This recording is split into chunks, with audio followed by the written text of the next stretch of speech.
French Riviera. Believe me, life's not a charity ball. It isn't all a great big bed of roses. It's not like showbiz, but the main thing I was on living. We're not the people like they believe me. We know we're doing for now.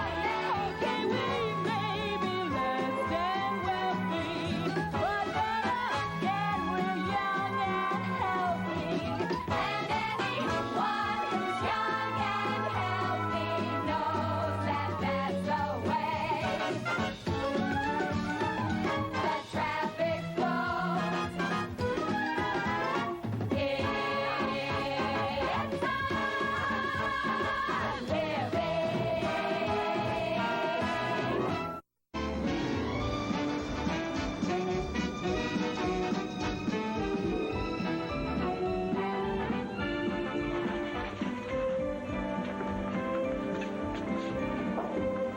Oh, Howard, I have a few things for you to sign here. Why do you always have to bring me these things when I'm trying to get ready for dinner? Why can't you wait till after work? Oh, because you always hide from me after work. Oh, yeah. What do you got? Oh, nothing important. A donor card for the blood drive. A get-well card from Gertie in the gift shop from her close friends at work. Which one's Gertie? Oh, and sign this as well. What's this? Oh, nothing important. This is a contract. Oh, yeah. See, your old contract is up next month, and I thought we'd get a jump on it. Just to sign it right there. You think I'm going to sign a contract without reading it? For all I know, you could have me working here the next 5 years without a raise. Here, let me change that to 3 years. I'm going to take this home and look it over. There's some things I've been thinking about I'd like to see in my new contract. Well, maybe we should go to my place. I'm sure I could help you think of all sorts of things you might like next year. I'd like to make it so you stop suggesting things like that. Would you really like me to stop? Yeah, I would. Fine. I'll never say anything suggestive again. Thanks, but I'd be happier if it was in the contract so it was legally binding. Oh, you can't expect a girl to be prim and proper when you say things like legally binding. Look, I've got goosebumps.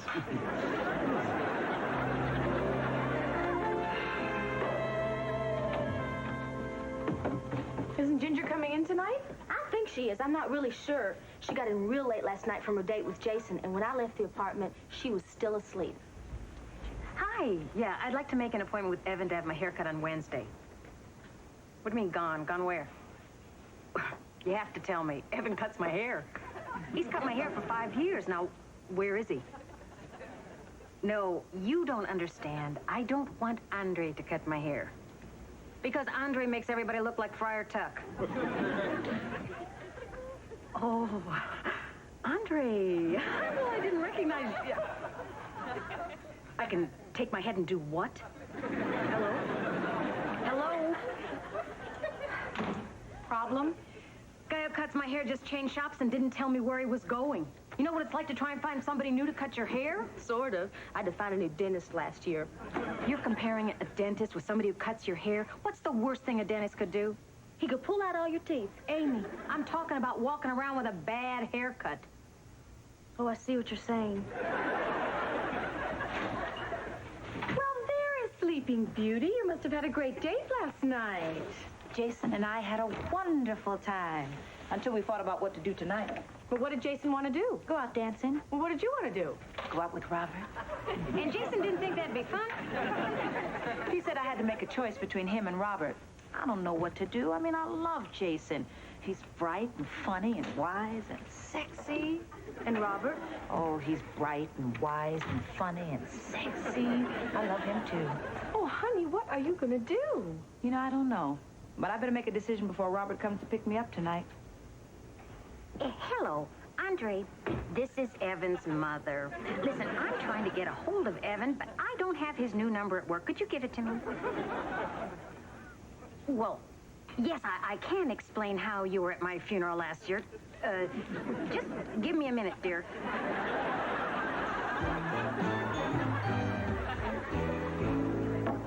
Nancy, can I talk to you for a minute? No, and why aren't you playing? That's what I want to talk to you about. When I was off last night, I went to see my friend Ronnie Starr at the Crystal Room. Nancy, when he starts playing a set, they give him a really nice introduction. I think we should do the same for me. It would mean a lot to me. What do you say? Gio, throw a tablecloth over the piano and set it for a party of 6. I don't need an answer right away. What are you going to do about Robert tonight? I don't know. I can't decide. I love them both. Well, when you dream about the future, who do you see yourself with, Robert or Jason? Honey, in my dreams, I'm with both of them. See, Jason lives in one house and Robert lives next door, and I kind of drift between the two of them, sort of like a permanent welcome wagon. I don't think they're going to go for that. Well, sure they would. You know how people did that even day, odd day thing with gas rationing? Ginger, you're going to have to decide. I know. Well, I've been dating Jason a lot longer than I've been dating Robert, and I don't want to lose him. I guess when Robert comes to pick me up, I just better tell him goodbye. But how am I going to get over Robert? Try giving me my dinner. They say keeping busy helps. Hey, Tut, would you do me a favor? I'm about to start my set, and I think an introduction would be a really nice touch. I know the audience will appreciate it. Sure, Sonny. Folks, I would like to apologize for what's about to happen. Thank you for those kind words. Hey, good luck tonight, Ginger. Thanks. Don't worry, Ginger. When you get home tonight, I'll have a nice little cup of cocoa waiting for you. Thanks, I appreciate it. Hi. Wow. Hi, baby. Hi, Robert. You ready? Can we talk a minute? Oh, sure. I'd love to talk. I mean, I've been meaning to talk to you myself anyway.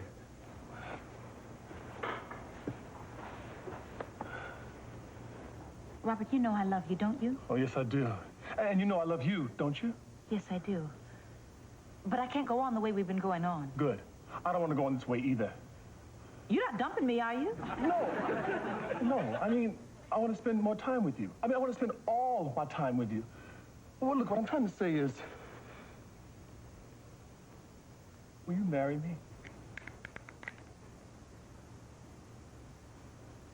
Of course I'll marry you.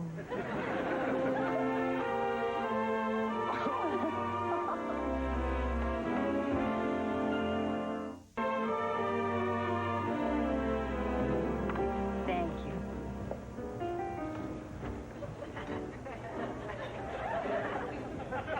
Is something wrong? Oh, I'm sorry. This is so rude. You see, my hairdresser just left me, so I've been looking for somebody with a really great haircut that I like, so I can ask them who cuts their hair. Oh, I see. Well, I would be happy to give you the name of my hairdresser. No, thanks. Not that you don't have a great cut. I mean, I would want to have that cut if my head was as big as yours. Not that your head is that big. As a matter of fact, you don't even notice how big your head is with that haircut. You don't have to leave me a tip.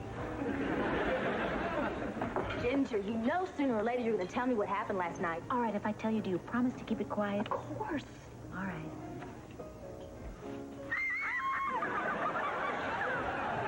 What's wrong? What happened last night? Come on, tell us. Should I tell him? Oh, go ahead and show him. When you broke up with Robert, Jason asked you to marry him. I knew once you made a commitment, one way or the other, this would happen. So happy for you and Jason. For me and Robert. Wait a minute, I thought you were breaking up with Robert. Oh, I was, but the man gave me a diamond. I mean, when a man gives you a diamond, you marry him. You know, it's thinking like this. It's got Zsa Zsa working on husband number 8. Well, I love the guy. I couldn't say no. Oh, how'd Jason take it? Oh, I haven't told him yet, but I'm going to tell him tonight after work. Ladies, what are we doing? Oh, sorry, Nancy. We were just looking at Ginger's ring. It isn't big, but I love it. Isn't big? Well, they say diamonds are a girl's best friend. This one's hardly a pal.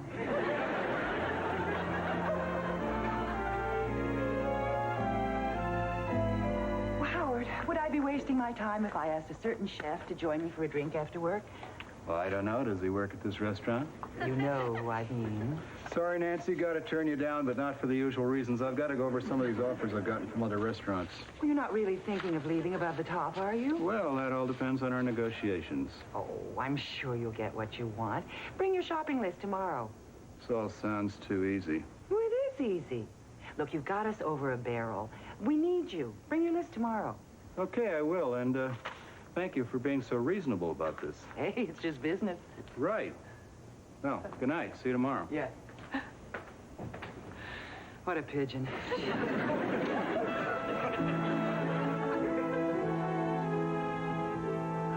Oh, you look great. Thanks. whoa, whoa, whoa. I don't want Jason to suspect anything when he first gets here, so I thought I'd, make it look like we were going out. Can I try your engagement ring on just one more time? No, it's in my purse. I don't want Jason to see it. Why rub it in? Good point. Girlfriend, I'm gonna be waiting up with the cocoa again. Now, don't leave me sleeping in that kitchen chair. My back can't take it. Hi, girl. Hi. Hi. Woo! Look at you. Hey, lady, where'd you get these eyes? Those are truly outstanding eyes. Stop. Come on now, I hope you're ready to party because I feel great tonight. Jason, can we talk? Well, sure, sweetheart. Jason, you know I love you, don't you? Oh, yes, I do. You know I love you, don't you? Yes, I do. But Jason, I can't go on the way we've been going on. Oh, baby, neither can I. Well, I got that raise in promotion last week, and, well, with all this good stuff that's going on for me, there's only one person in the world I want to share that with. You. So I ran out, and I got this. Ginger, will you marry me? Of course I'll marry you.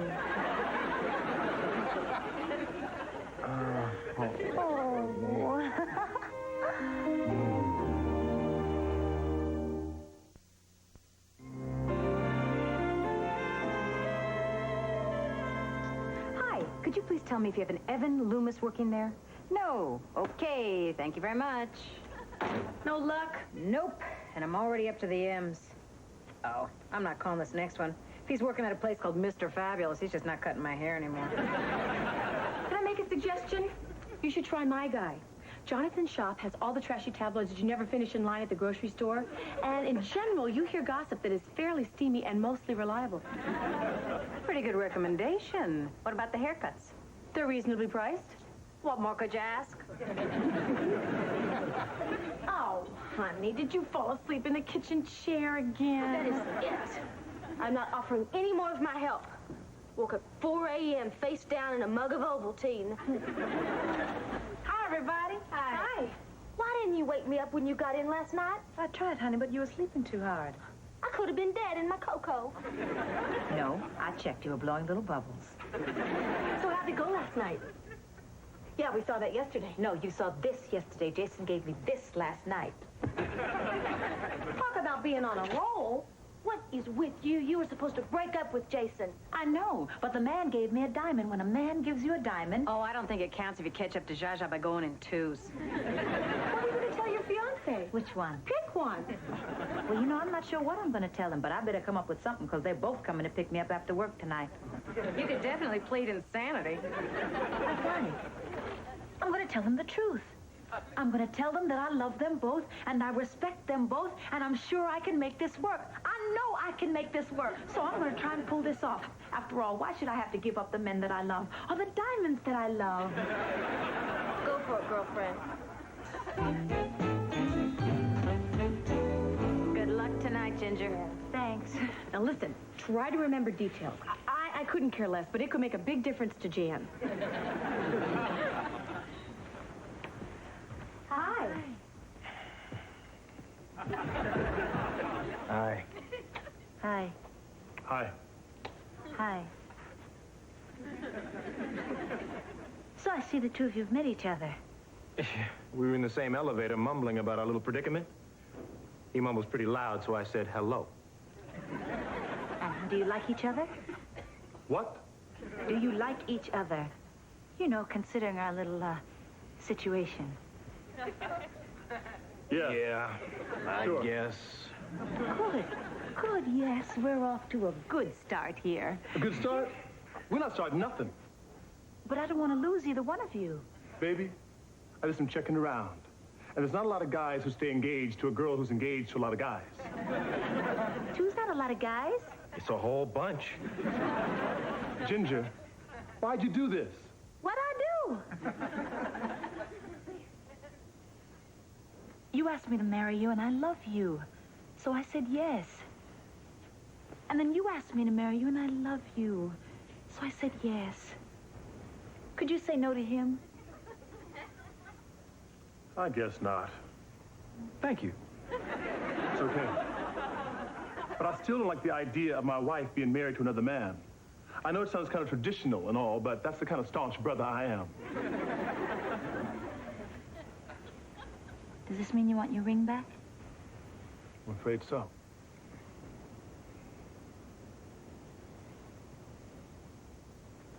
Can I see that again, please? Sorry. Me too. So you're just gonna walk out like that? I mean, can't we be friends? Sure. We can get together on Saturday night and go pick up some chicks. No. Sorry, this is not gonna work.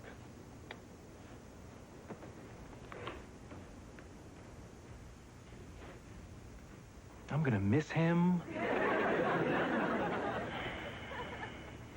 Do you want your ring back, too? See, the way I figure it, this happened because you're just not ready yet. But I still love you. Still want to share with you. And hopefully someday we'll both be ready. You hang on to that ring. Try not to fall in love with too many other guys in the meantime, okay? Oh, you're terrific. Do you know that? Yeah, I do. Hey, since Robert's gone, you know, I'm free tomorrow night. You want to go dancing? Actually, I have a date. You what? I didn't know you'd be free. I know you'll like her. You better stop that. Hey, we could all be friends. This diamond's not big enough for that kind of teasing. Well, Howard, that was the busiest night we've had in a long time. Oh, I'm sorry I couldn't get to the contract proposals before now. You want to wait till tomorrow? No, let's get it over with. It shouldn't take long. Well, let's see what we have here. Oh, 15% raise in salary. Well, that seems a little steep. That's what it'll take. Well, 3 weeks vacation instead of the 1 week offered. Yeah, all work, no play makes Howard a dull boy. See, now this contract will run for 1 year instead of the 3 years I suggested. Yeah, I think I'd rather renegotiate every year. All right. And the last item, this contract will be null and void if at any time during the next year Nancy Beebe continues her constant harassment of Howard Miller, either physically or through sexual innuendo. I see. You perceive me as constant harassment.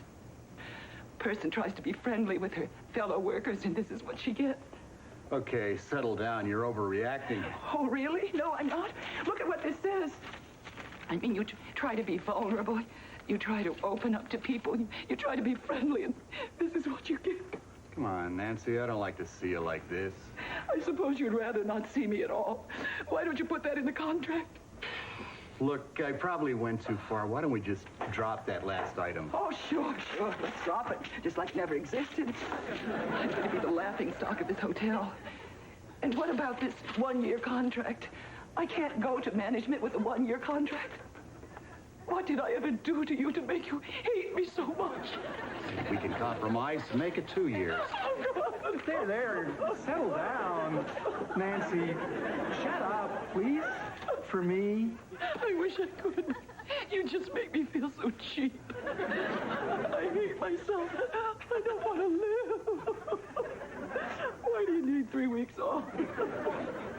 I knew I should have made the vacation longer than 1 week. Why do I do these things? How about 10 days? 10 days would be great. Try to get a hold of yourself. Oh, Howard, can you ever forgive me for making you so uncomfortable? How could I have done that? Oh, what difference does it make anyway? I can't give you the 15% raise. Oh, please forgive me, Howard. Okay, settle down. Look, I need at least 10%. 7.5%. I don't know what you're saying. 7.5%. Fine, I can live with that. I'm so sorry I hurt you. I had no idea. It's okay. No, it's not okay. I just lost control. Please, would you just sign this and initial the contract? Settle down. Hey, there you go. All better? Yeah. Oh, that's fine. Would you care to go out and celebrate the new contract? I know a romantic little bistro. Oh, no. Better yet, there's a new adult motel in my neighborhood. What happened to I'll Never Come On to You again? Probably just a phase I was going through. I can't believe how you just took advantage of me. With any luck, before we know it, you'll take advantage of me. No rush. We have 2 years. Hey, let's go get that drink.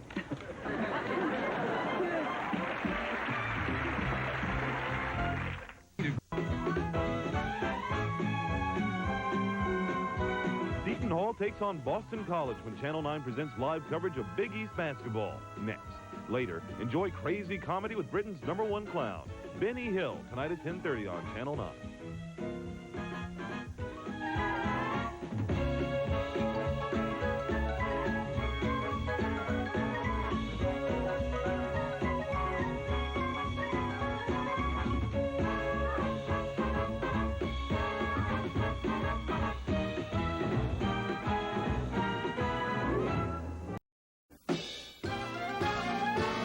Life's not the French Riviera.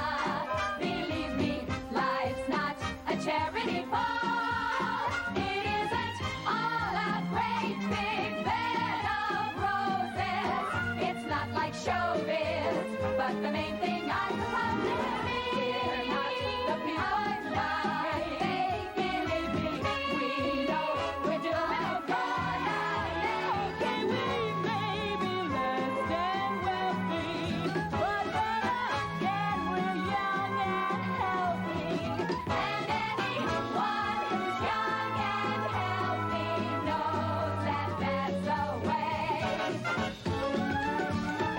the traffic flows. It's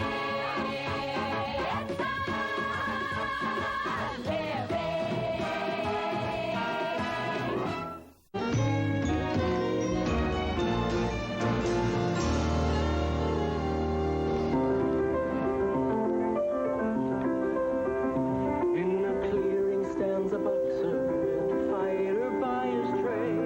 He carries the reminders of every glove that laid him down and cut him till he cried out in his anger and his shame. I am leaving, but the fighter still remains.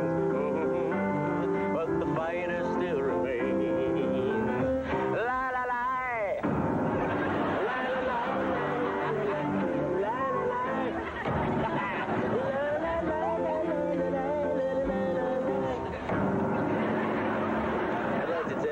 I'd like to dedicate that number to all those muscular men who choose to make a living by having their heads bashed in while they're still in the prime of life. Hey, some guys get married instead. But specifically, this is to the champ. The one man who rises above all the others to stand alone at the top of the heap. Here's to you, Mike Tyson, WBC heavyweight champ. James Bone Crusher Smith, WBA heavyweight champ. Tony Tucker, USBA heavyweight champ. Nancy, I'd like to thank you for nominating me as Employee of the Month. Oh, well, I was pressed for time. Your name had fewer letters than the others. I won. What do you mean, one? Yeah, of all the nominees, they picked me. I get a free night at the hotel. Tomorrow night's my night. But you're working tomorrow night. Oh, that's the best part. I get the night off and I get paid for it. Oh, not if I have anything to say about it. You don't. Actually, that's the best part. Trevor Berbick, the NABF heavyweight champ. Ginger, do you know anything about dreams? Yes, it's not good to have them while you're driving. No. Do you know anything about interpreting them? I had a really strange one last night. What was it? I was walking down this country road, and I wound up in front of this palace. And there was all kinds of noise and laughter coming from the inside, so I opened the door, and suddenly I was in your room.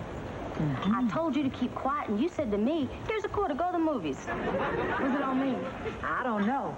Oh, but Jason told me to tell you, you look real cute in your little pink pajamas. Monty Masters, the WAA heavyweight champ. John Candy, the SCTV heavyweight champ.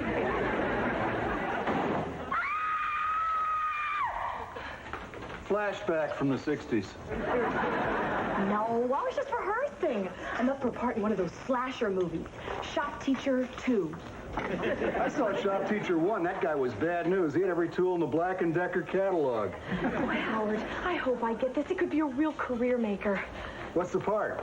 Victim number 6. In one scene, the guy actually cuts off my nose to spite my face.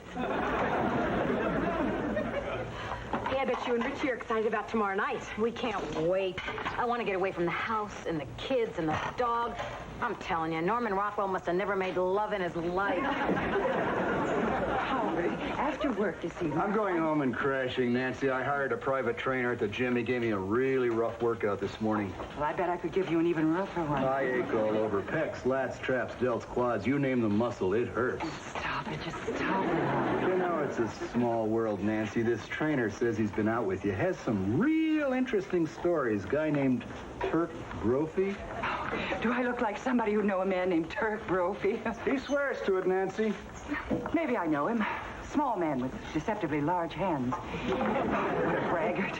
Whatever he says, discounted. Already discounted 90% of it. It's still pretty good. Good night, everybody. I'll see you the day after tomorrow. If you need anything, we'll be right upstairs. Thanks, but I think I can handle Richie all alone. I prefer it. Oh, I hope those two have themselves a good time. Must be nice spending the night with a guy in a hotel like this, instead of one of those motels where they make you pay cash in advance. I would imagine. Knock, knock. Can I come in? No! You did say yes, didn't you? What's the difference? I'm here. Big difference when you're here. You know, I've been thinking we ought to do something for Jen and Richie to make this night really romantic. Like renting a couple of videotapes. You know, something hardcore but tasteful. Believe me, it can be very helpful if you're not a self-starter. I know. Now, I think we should all view the tapes and vote for our favorite one. What do you say?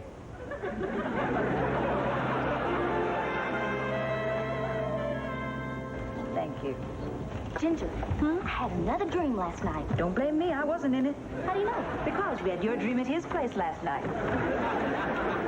Oh, just one moment, please. Dot, telephone. Look, I told you, no personal calls. Sorry, Nancy, but this could be about another job. Well, in that case, Godspeed. Hello? Yes, this is me. She. Her. In an hour? Couldn't I audition tomorrow? Oh, I see, darn. Well, maybe out of the goodness of her heart, my boss will let me off. Yes, I'll be there, thanks. Thank you, Nancy. For what? For letting me go to the Shop Teacher 2 audition. I'm not letting you go. Well, what do you mean? You shrugged. I saw it. It was a yes shrug. What? That's it. That's the yes shrug. Wrong, Dot. That's the who cares shrug. Oh, Nancy, please. Look, these are movie people. See, they wait till the last minute to do things, and this is the last minute. Well, it's going to be a busy night, Dorothy. However, if you could manage to find a last-minute replacement... Jan. I couldn't do that to Jan, but she'd understand. She'd hate me, but she'd understand. What do you think? Yeah.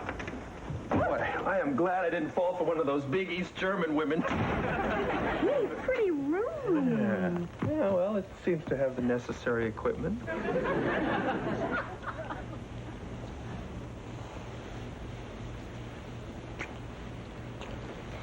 Why don't I go and slip into something a little more comfortable? You got something comfortable under this. No. Why don't I go put on my new negligee? You call room service, order some French food, then we'll meet back here for a little romance. Here's a better plan. A little romance, then I'll order the French food while you slip into the negligee. No. A little French food, then a little romance, then I don't care who puts on the negligee. You're just holding out for the French food, aren't you? Oui. Okay. Then I want to see you in that negligee.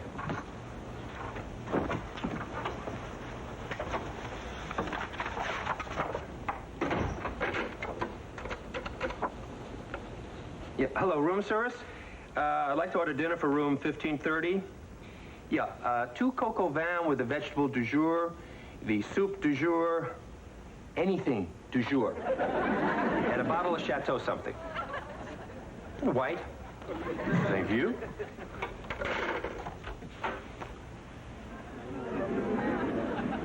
Wow. Merci. Can we afford that? How much you got? Room service so fast? Goody. These guys should be working for Domino's Pizza. I'm sorry. I'm so terribly sorry. This is awful. I hate myself for being here. Ditto. Will you ever forgive me? Perhaps if you came to the point, we'd consider it. I got an audition. Real important. Nancy won't let me go unless you replace me. We're talking a half an hour, 1 hour tops, a little travel time, maybe 2 hours on the outside. Oh, this is my career, Jan. Yeah, I know. High diddly-dee an actor's life for you. I can't say no. Can you? Could you try?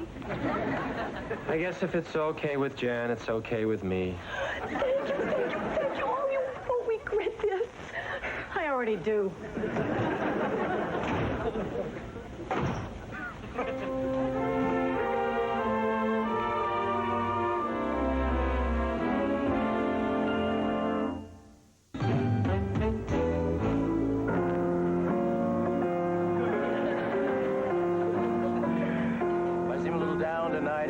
I just experienced one of the great tragedies of life. We all know the loss of a parent or loved one can be rough, but it pales in comparison to the loss of a good cleaning lady. You know, the kind that dust on top of the cabinets. The mistake is letting them go to the laundromat where they talk to other cleaning ladies who let them know what the going rate is. Some nosy mop jockey told my cleaning lady she should get paid extra to wax my car. Anyway, this one's for her, my cleaning lady. Help. I need somebody. Help. Not just anybody. Help. You know I need someone. Help me if you can. I'm feeling down. My place is a mess. And I do appreciate your being right. Okay, you can have lunch and car fare. Help me get my feet back on the ground.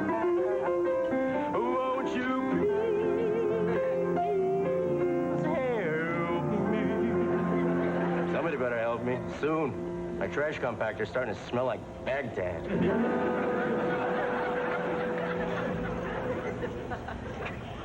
Excuse me. Here's your real waitress. I'm just your understudy. Table number 6. So, Dot, how was your audition? Well, you know show business, Jan. Yeah, better luck next time, Dot. So, thank you very much, Jan. Yeah, no problem, Dot. Wait a minute, you're still in your uniform. Not for long. Plan to throw it off as soon as I get downstairs. Thanks.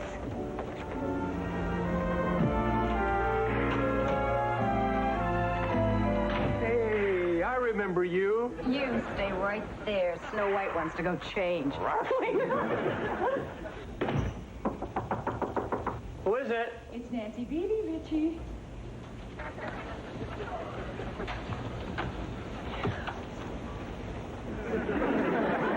Excuse the row. Certainly. You wanted something? Yes, I did. Yes, I did. Come in. Certainly. Could I interest you in a piece of chicken? Oh, no, thank you. Richie, we have an emergency upstairs. Oh, now, look, Nancy, I know Jan is your employee, but it's really not fair to ask her to go upstairs and work. This is her night off. Oh, dude, I don't need Jan. Good. No, I need you. Remember that exhaust duct you wanted us to fix last year? Well, it's broken, and the whole kitchen is just filling with smoke. Call maintenance. Well, they're gone for the night. I'm sure a man of your mechanical expertise could get the job done and nothing flat. Ready or not, here I come. Nancy, get out of here. They've got a broken duct upstairs. It sounds like I can take care of it real fast. Oh, Jan, I am sorry, but it's an emergency. Honey, Yes? I'll be right back. Maybe I should change first.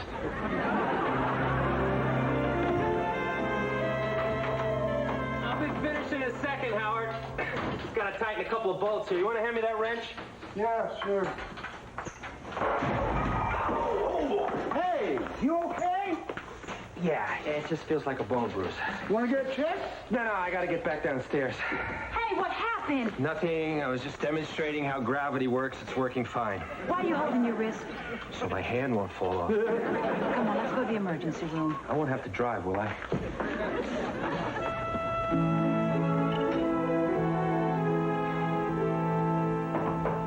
Just a minute. Oh.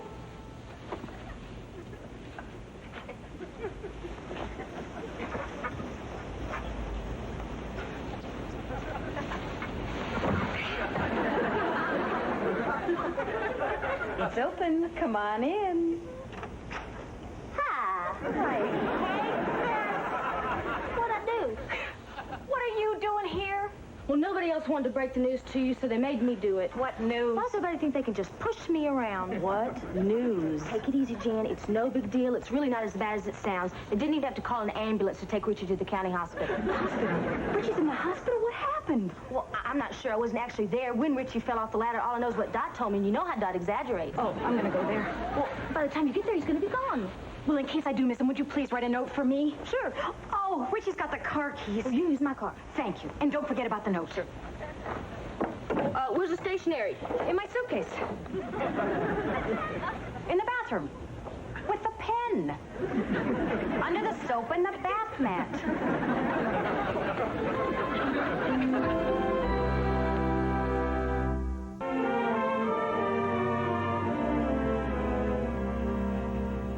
Jan, I found a place to hang your negligee. Jan? Jan?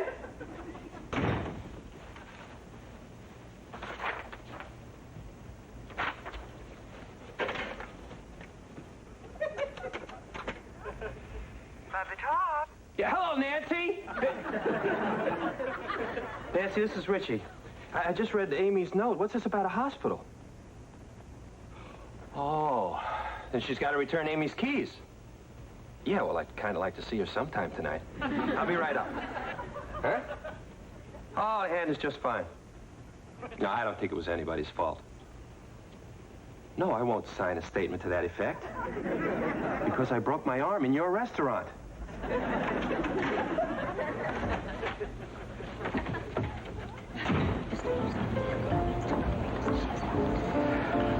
Richie, Is Jan here yet? No, but if you wait in the lounge, you won't miss her. She's got to bring me back my keys. Thanks, Amy.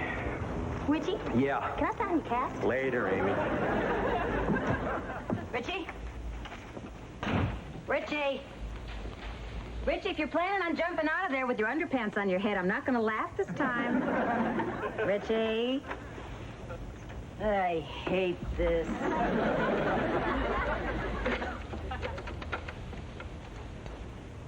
Nancy?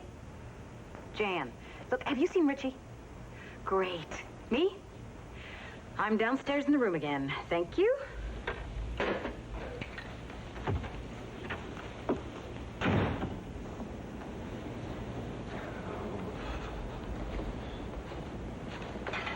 Oh, Richie, can I sign your cast? Not now, Dot. Hey, Richie, can No. Don't ask. Nancy, have you heard anything from Jan yet? Well, yes, she just telephoned us. She's downstairs. Oh, great. Where's the tiger? Where's the tiger? Where's the tiger? Where's that tiger? Hold that tiger. Hold that tiger. Hold that tiger. Choke him, poke him, kick him so good. Yes, this song is dedicated to the Secretary of State, George Shultz, who, for those of you who don't read Newsweek, has a tattoo of a Bengal on his boom boom. Nancy, where's Richie? We're downstairs. What's so funny? I figure one of us should be having a good time tonight. Those poor kids. Oh, don't worry. I got something up my sleeve that's going to put a little romance back in their lives. I'm going to play Cupid. Oh, no. You're not going to go down there bug naked with a bunch of arrows, are you?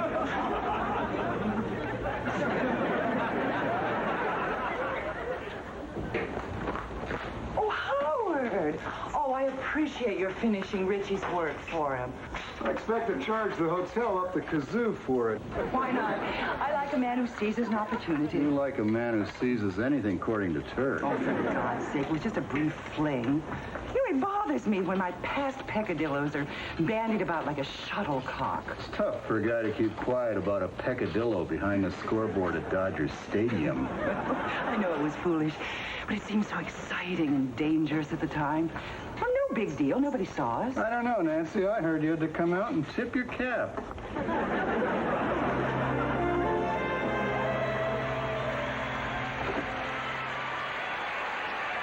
Thank you. Hey, we're finally in our sexy clothes at the same time, in the same place. I hope we're in the same mood. Isn't this where we're supposed to breathe a sigh of relief and say alone at last?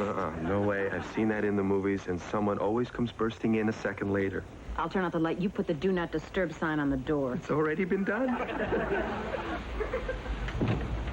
Hey, a sign like this is worthless when you're dealing with a sun man on a mission of goodwill. I even got a key from the manager. Hit it, Myron!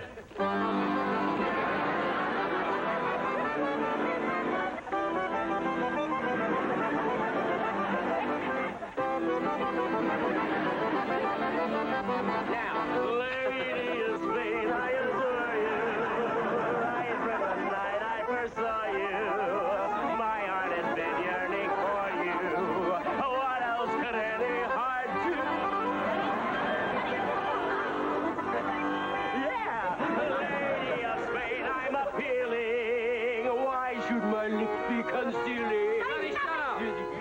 What is it? Sonny, I've got a gun, and it's loaded. With dum-dum bullets. So we know they're gonna work on you. Wait a minute, are you asking me to leave? I don't believe we're asking, Sonny. Okay, fine, have it your way. Some show of gratitude. Come on, Myron. I know where the Lennon sisters are hanging out. We'll hit on them. It'll be kinky.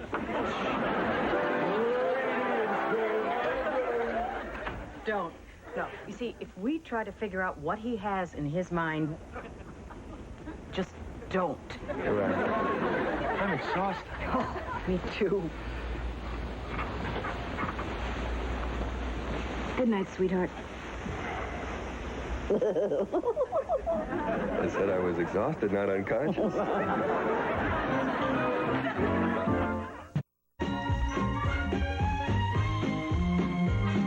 Tonight, there's an extra night of Arsenio Hall at 11:30. Don't miss tonight's hot weekend jam. Next on Channel 9, it's Big East Basketball with the Villanova Wildcats and the St. John's Redmen, live from Madison Square Garden, right here on Channel 9.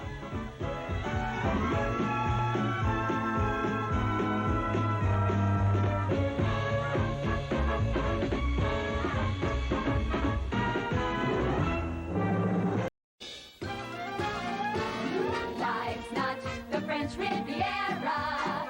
Believe me, life's not a charity ball. It isn't all a great big bed of roses. It's not like showbiz, but the main thing I suppose is we're not the people like they believe me. We know we're doing good. Okay, we may be less than wealthy, but better again, we're young and healthy. And anyone who's young and healthy knows that that's the way the traffic flows. It's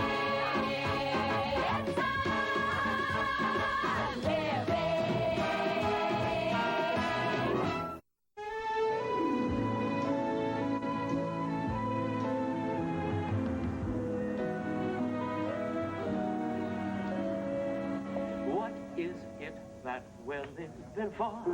Applause, applause. Something I know brings on the glow. I like sweet applause. You're thinking yourself that nobody cares. Then suddenly you hear it starting, and somehow you're in charge again. And it's a blow. The trumpet don't sing, a light seems to swing, and you're the king of it all. You had a taste of the sound that says love. Applause, applause,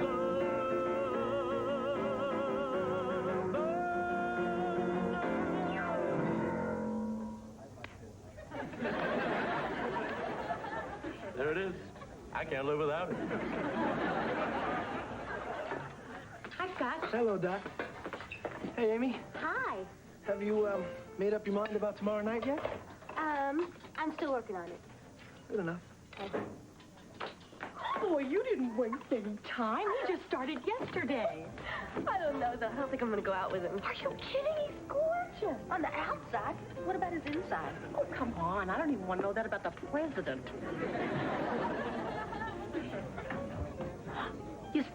about me. Not funny, Ginger. My car broke down. Again? Yeah, I just paid to have it fixed and it broke down again.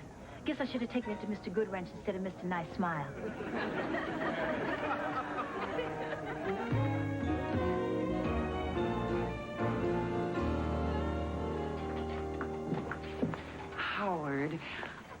Howard, I have a problem. See, my very good friend Alice Gustard is flying in from Montreal with her husband, and I've invited them to dinner. Yeah? Yeah, at my home. Oh, I'm busy that night. Well, see, the thing is that Alice's husband, Maurice, is a very pleasant fellow, but, well, I'm just not sure I know how to talk to a hockey player. Maurice Gustard? Yes. The Montreal Mauler? Well, you've heard of him. Heard of him. Last year he skated right over a guy, sliced his ear off. No big deal. They sewed it right back on. He said he wanted to keep it mounted on a plaque in his den. Probably joking. Sure would like to meet that guy. Oh, well, it's too bad you're busy on Tuesday night. I'll be there. Are you sure you know how to talk to a hockey player? No problem. Instead of saying about, you say a boot. Well, I'm sure you and the Mauler will find you have a lot in common. Except, of course, you don't keep your front teeth in your pocket.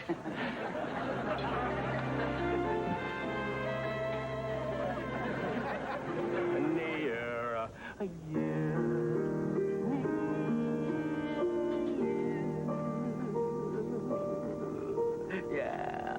Thank you, ladies and gentlemen. That's my last set of the evening. But Mr. Snifter will be here for another 15 minutes.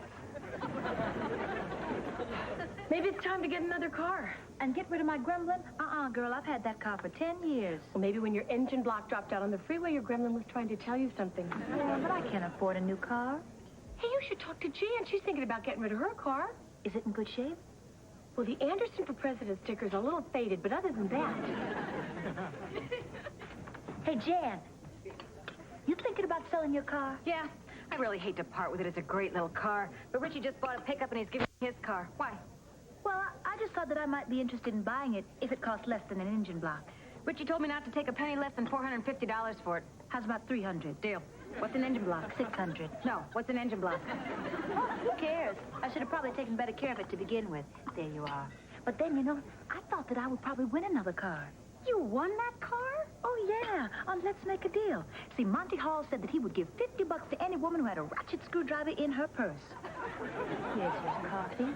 Then Monty asked if I wanted to trade that $50 for what Jay Stewart had in his pants. Well, all the women were going, keep the money, keep the money. But I'll wait for it. And Jay had the keys to my car.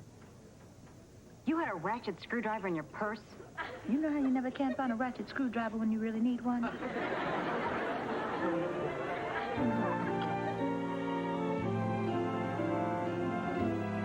So, Jan, when do I get to pick up the car? Oh, tonight after work. We'll go to my place and I'll give you the pink slip.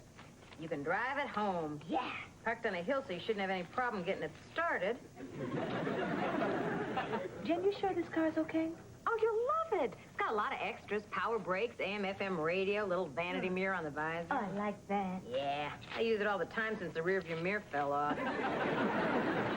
Well, Doc, Scott's all yours. What are you talking about? Well, I decided to go out with him, but he didn't want to go out with me. He wanted to take me to his apartment. So what's wrong with that? You know the guy's working his way through school. Suppose he doesn't have money to take you out. When a guy asks you to go to his apartment, do you think I don't know what he's after? We all know what he's after, and it's up to us to decide when he gets it. If he gets it. Amy, maybe the reason you haven't met anybody is because you shoot him down before you get to know him. Yeah, give the guy a chance. You know something, he might turn out to be Mr. Right. And if he is, you can spend the rest of your life shooting him down.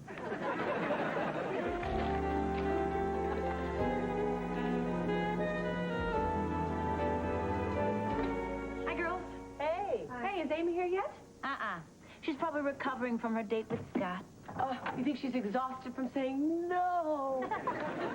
Hey, how's your car? Is it still acting up? Well, you know, I'm having a little trouble with the clutch. Oh, that's not a problem. When the clutch pedal gets stuck, just pull it up with your toe. Oh, Amy. Amy, how was your date with Scott? Terrible. Oh, I'm sorry to hear that. What happened? I spent the night with him.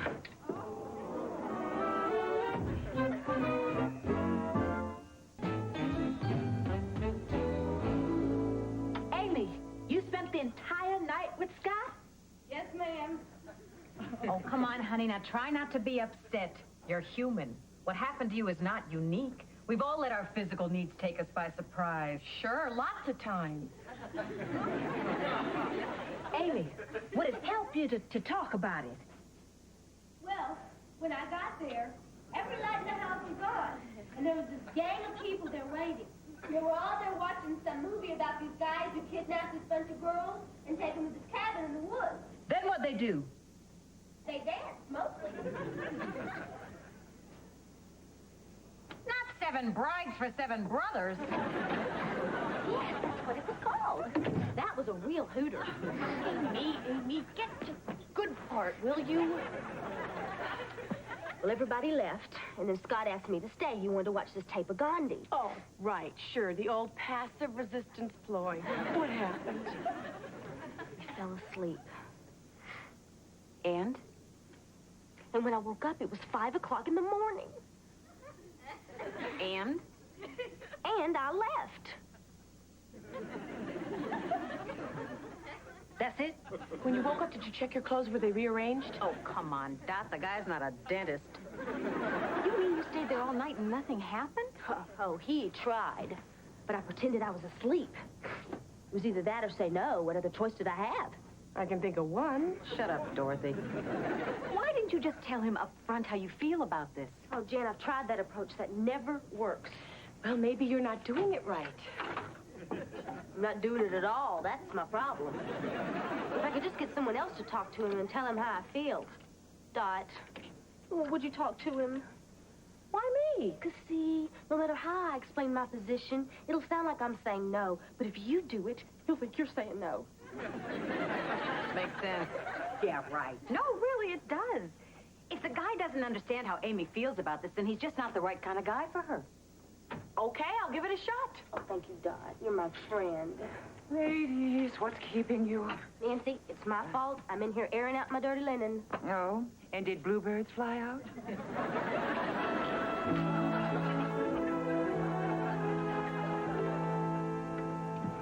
Dot, I know why you've been avoiding me. You just don't know how to let me down easy. I know Scott could care less where I'm coming from. He's only interested in one thing. Well, you know what? Who needs him? I wasn't even that crazy about him to begin with. Amy, I haven't had a chance to talk to him yet. Well, get in there, stupid, quick, before you have somebody else. Oh, Scott, have you got a minute? No, he doesn't. He's helping prepare Supreme du Volaille. Here, take these puller guts out. I'll catch you after you wash up.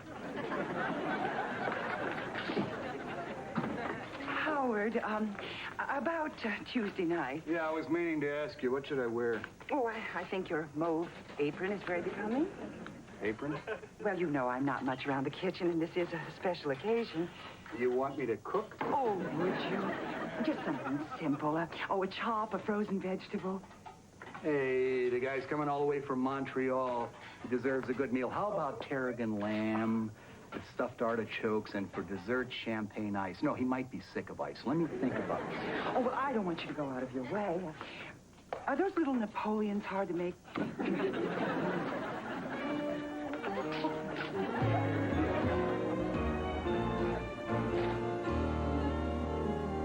Hey, Ginger, how's it going? Oh, just pinging along. Beg pardon? Pinging along, as in the jalopy you sold me. Wait a minute. I told you about that ping. Oh, no, you told me about the first ping. You did not tell me about the second ping. You're just not treating this car right. It's a delicate machine. You gotta coax it along. Use a little finesse. Be gentle. Jan, I don't want to make love to it. I want to drive it. Is Amy here? Not yet. Good. What's up? Last night, you won't believe what I did last night. You got my attention. Well, I stayed late to talk to Scott about Amy, and we went to a coffee shop, and then we went to his place. Hold it.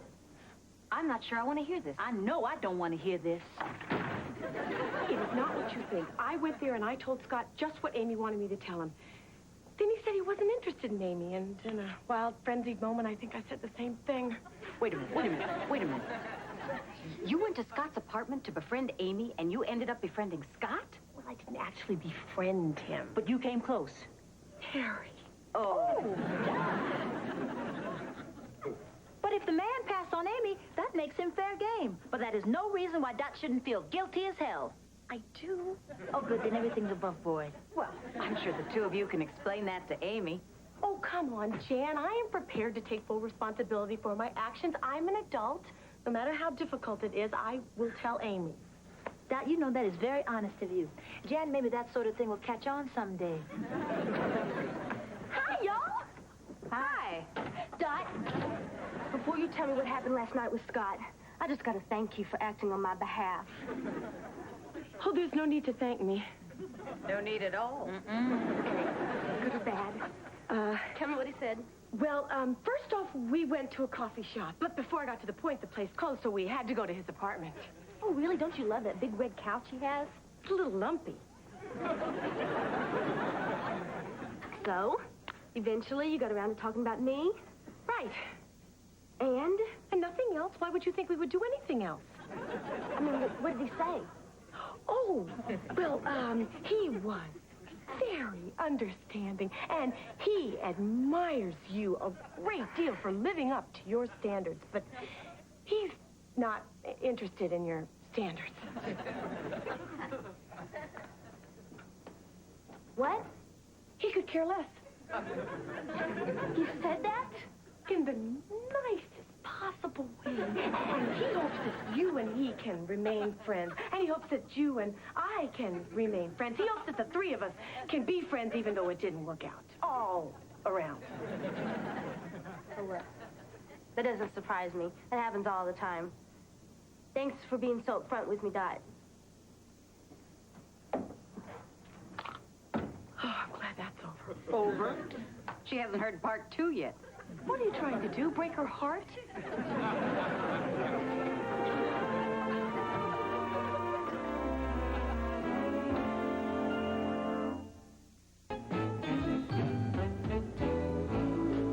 Howard, where's Scott? Stock room. Nancy, what time do you want to have dinner Tuesday night? Oh, the invitations read 8 o'clock. You sent out invitations for 2 people? Oh, well, you wouldn't believe how many friends the Gustars have in this town. How many? 28.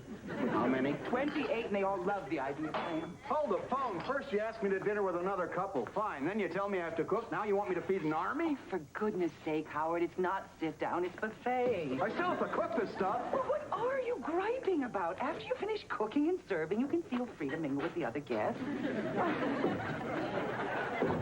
Only that doggone carpet. Hey, Dad. Shut up! And you had the veal Oscar. I just talked to Scott. Some friend you turned out to be. Amy. Oh, don't Amy me. Who else would I Amy? And you had the lobster. You were supposed to help me, not help yourself. Look, Amy, you were in favor of my talking to Scott. I did. He passed. He felt bad about it, and so did I. We consoled each other. Okay, so maybe I was a little too compassionate. You were supposed to tell Scott what I wouldn't do, not show Scott what I wouldn't do. I didn't show him anything. Finish your soup.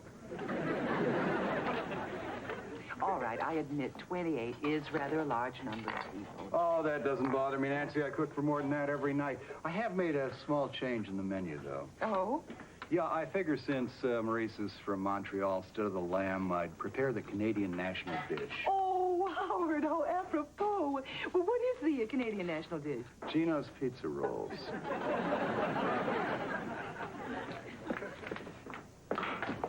Jan, I want to talk to you about the car. I'm sorry about the car. I'm sorry about the muffler. I'm sorry about the ping. The ping-ping. Okay, I'm even sorry about the ping-ping. I'll take the car back. Oh, you can't take it back. I've already sold it to Lorenzo. The busboy? Oh, yeah, and girl, he loves it. Turns out his hobby is demolition derby. And hey, you know something? Richie was right. You never should have sold it for a penny less than $450. How much did you get from my car? Oh, Scott, I have to talk to you for a minute. Sure. Check it with Howard first, though. Howard, is it okay if I talk to one of your kitchen help in the lounge? Sure, take Spud. He's not doing anything. I meant Scott. I know. 5 minutes. Thanks, Howard. Yeah, Doc? Scott, what did you tell Amy about us? Everything. I work with the girl. I see her every day. There's no way I could hide. Never mind.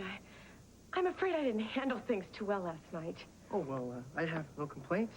I should have talked to you as Amy's friend and gone home and come back at a later date as myself. Oh, we both got a little carried away. We won't let it happen again. We can't let it happen again for Amy's sake. Yeah, I wouldn't want to hurt Amy.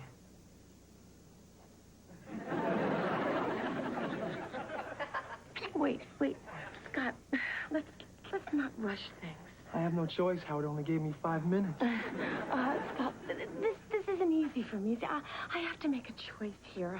I have to weigh my long-standing friendship with Amy against a very brief, casual, incredibly strong physical attraction towards you, and I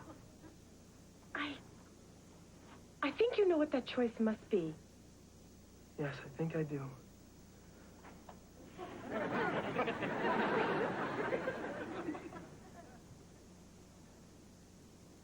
Excuse me.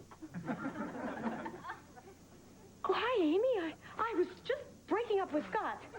Dot, I just want to apologize to you for what I said in the dining room. Oh, Amy, I should apologize to you. Oh, no, you were just acting according to your nature. I couldn't blame you for that any more than I could blame a brood mare. Thanks. I realized I could never have a meaningful relationship with him. It's just the price I pay for having standards. Whoa, It's a Amy, road Amy. I've been down many times, but I'd rather be down that lonely, dusty road than be a busy intersection.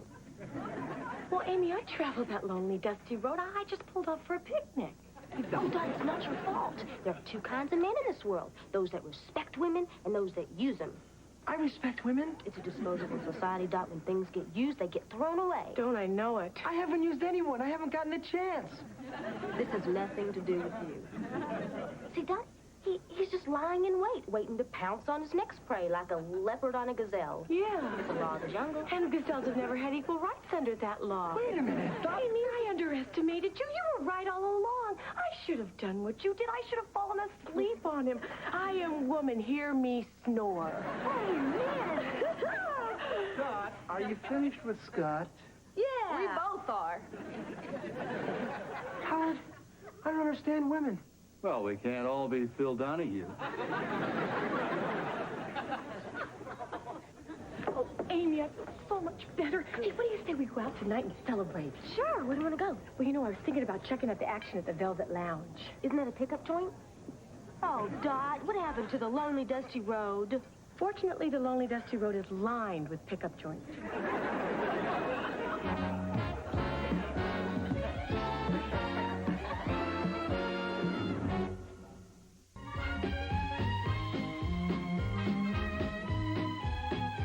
Coming up next on the Arsenio Hall Show, meet Knots Landing's Donna Mills, Pee Wee Herman, and jazz great Dizzy Gillespie. Then Sunday night at 8 on Channel 9's Mystery Wheel of Adventure, Ian McShane stars in the premiere of the Dick Francis Mysteries. Watch Bloodsport, Sunday at 8 on Channel 9.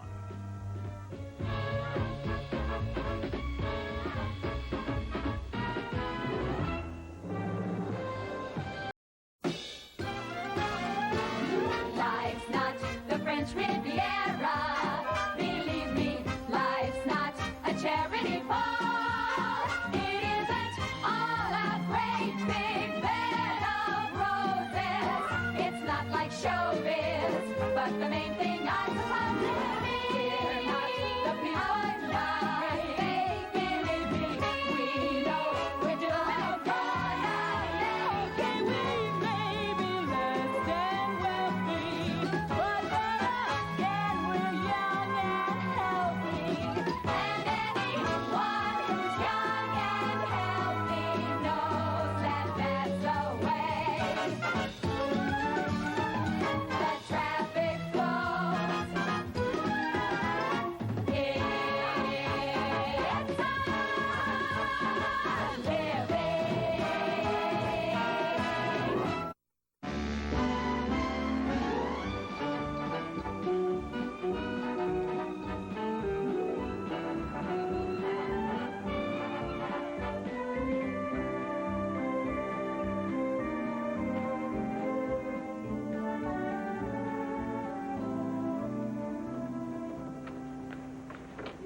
Howard? Oh, he already left for the night. Yes, in fact, if you hurry, you can catch him. Well, Nancy, if I tell you where Howard really is, what'll you do for me? I'll let you see another sunrise. Fair enough. He's in the kitchen.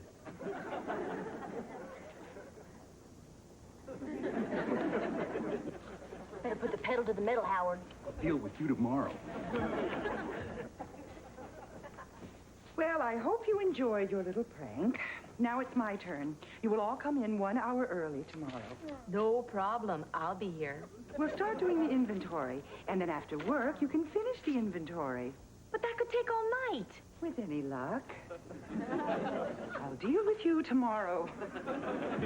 I won't be in tomorrow. It's a religious holiday. It's Ramadan. Sonny, that's an Islamic holiday. I confess. Hey, you know, maybe we should all take Ramadan off. You know what it's going to be like spending all night doing inventory with Nancy? Worse than usual. Tomorrow Nancy sees her shrink. Oh, man, she's gonna want to relate to us. Share her feelings. I hate her feelings. How would you like to be Nancy's psychologist? Hey, I bet he's got some stories to tell. Would you like to hear some of them? Nah.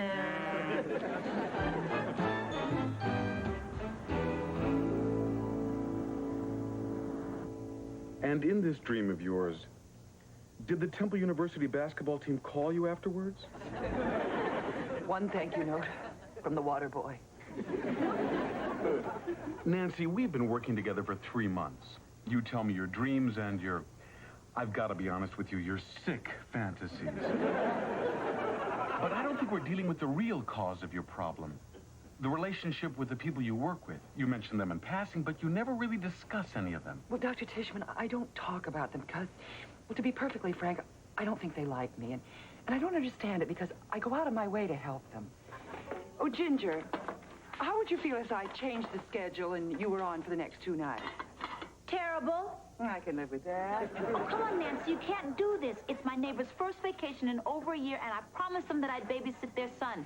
It's too late. I can't back out now. Well, Ginger, you'll just have to make do. Nancy, you have got to be the meanest boss in town. Pass it on. Well, maybe out of the goodness of her heart, my boss will let me off. Yes, I'll be there. Thanks. Thank you, Nancy. For what? For letting me go to the shop teacher 2 audition. I'm not letting you go. But what do you mean? You shrugged. I saw it. It was a yes shrug.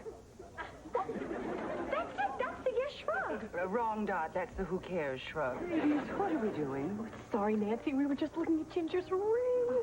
It isn't big, but I love it. Isn't big? Well, they say diamonds are a girl's best friend. This one's hardly a pal. And what about Sonny? What about him? Well, have you tried helping him as well? Sonny doesn't need my help. He's too busy helping himself. Look at that face, just look at it, look at that fabulous face of yours. I knew first look I took at it, this was the face that the world adored.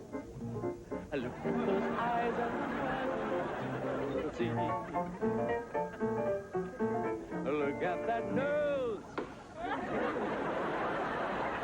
I got a question only you can answer, Hilly. Your place, my place, or a mid-priced hotel?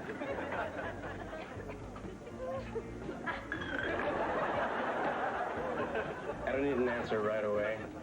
And the witch doctor, he gave me this advice. He said,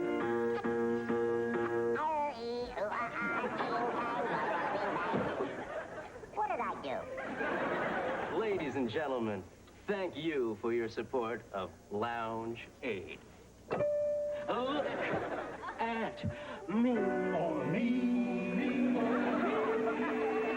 Hey, I'm as helpless as I get down off a tree. Hey, yeah. And I feel like I'm clinging to a cloud. I can't understand. I get misty, Mr. Man. Thank you. Just holding your hand.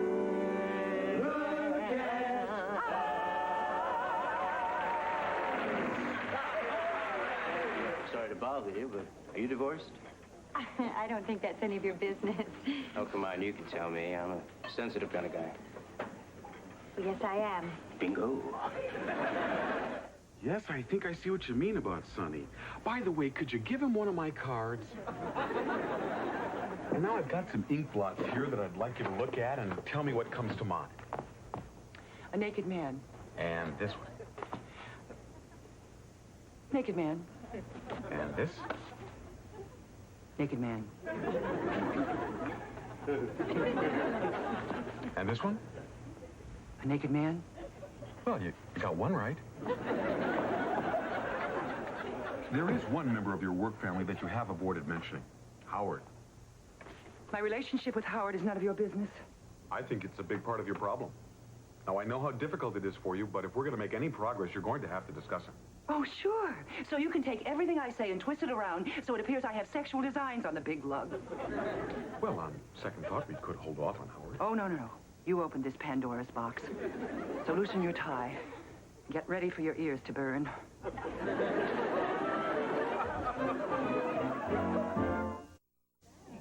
All right, Nancy. I want you to sit back, relax, and tell me about Howard. Well, Dr. Tishman, if there's one thing I know about Howard, it's that he really likes me. He just has a funny way of showing it. Howard? Oh, Howard, please accept my apologies. But I made an error in judgment. A big one, Nancy. All right. So it was only a 2-hour seminar. Was it wrong of me to book the hotel for the entire weekend? You booked the honeymoon suite. Quite a fancy. Stupid. Look, I made amends. I got another room. I had to sleep in a heart-shaped bed with a pink comforter in San Francisco. How can I make it up to you? Leave me alone for a week. Oh, I can't do that. Can you leave me alone now? I think so. I'll take it. Well, I think we should go to some quiet little place and discuss this over a drink. Can't. Too tired. I see.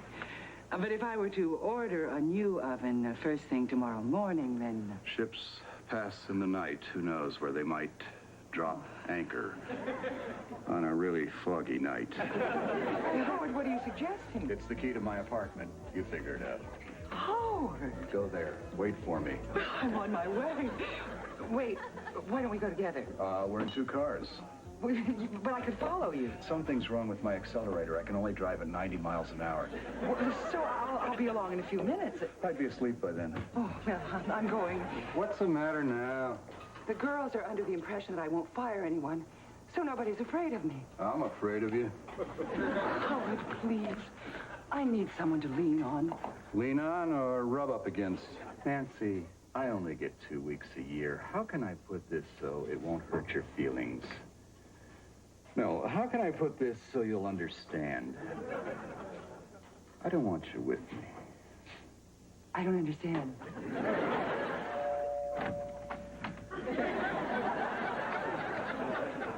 Well, Howard? Get away from me. Nancy, why do you think Howard feels this way about you? Oh, well, I guess it's the authoritative position I've been forced into. Oh, not that I don't handle it well. They all respect me. Dot, I want you to look after the reservation desk for a few minutes. Can you handle it? Oh, sure. All you do is take reservations and show people to their tables. A monkey could do your job. I'll try. Careful, Jan. Careful of what? A day doesn't go by without you threatening to fire one of us. I'm tired of hearing it. If you're going to fire Ginger, go ahead. Jen. She won't do anything. Remember last month she didn't fire that busboy when she found a roast beef in his pants. I never believed she was looking for roast beef. You may not believe this, but I didn't date much in high school. And would you at least have the decency to express a little surprise? No. You? Well, I can only assume it was because you're too busy studying. Wrong. I just wasn't very popular. No, you... Don't overdo it. Nancy, are you getting a promotion? Well, they're flying a vice president out to talk about it. Well, does that mean you would be leaving us? I suppose so. Well, Nancy, I mean this sincerely. It will not be the same here without you. Well, thank you, Dot. Yahoo!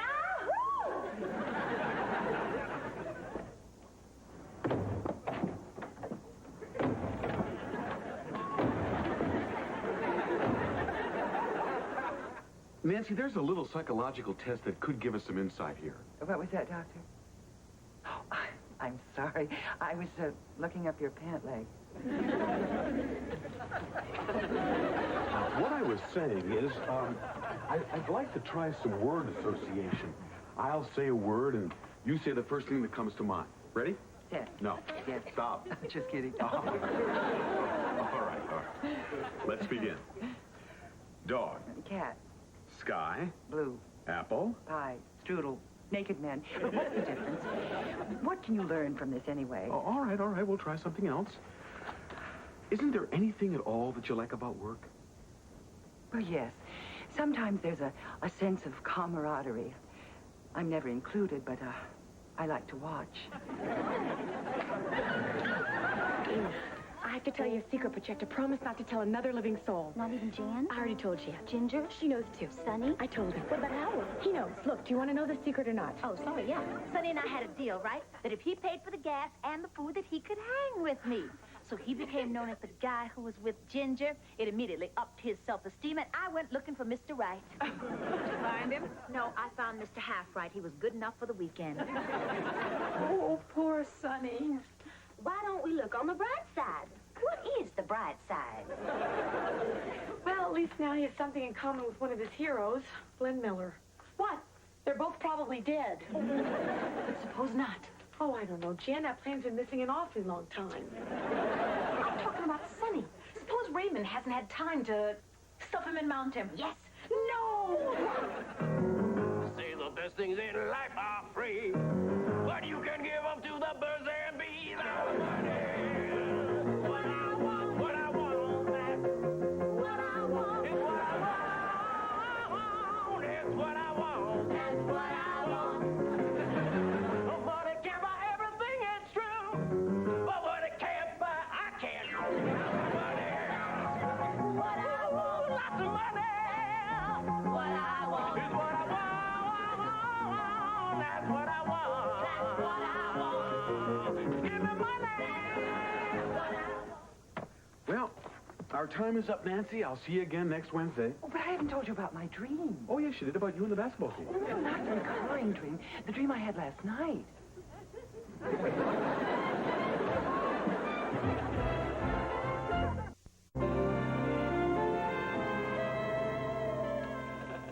Before I describe the dream, I have to tell you about the stress I've been under. I'm bombarded from all sides. Is it possible that you're blaming other people for your problems? Well, if I am blaming others, it's your fault. Digging up all this garbage.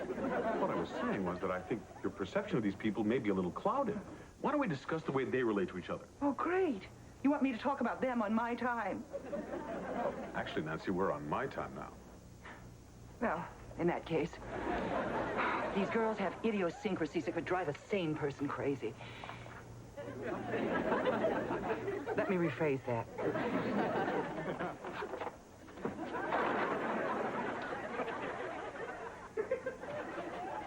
The male does this dance around the female. Doc, we're trying to meet people here. Jumps 3 feet in the air, comes down, fluffs his feathers, and throws up. This guy was really weird. He reminded me of one of those creeps you find in an adult bookstore at about 3 o'clock in the morning. Once I had to get change for the phone. Amy, this one's for you. So you had the veal piccata, and you had the swordfish, and who had the strained carrots? These are for Will. He has the cutest but you probably want your steak. One day we came up with this plan to prove who Oblu loved the most. So we took this little rowboat out into the middle of a fishing pond and tipped it over, and we yelled for Oblu to come save us. And whoever he swam to first was obviously his favorite. Obviously.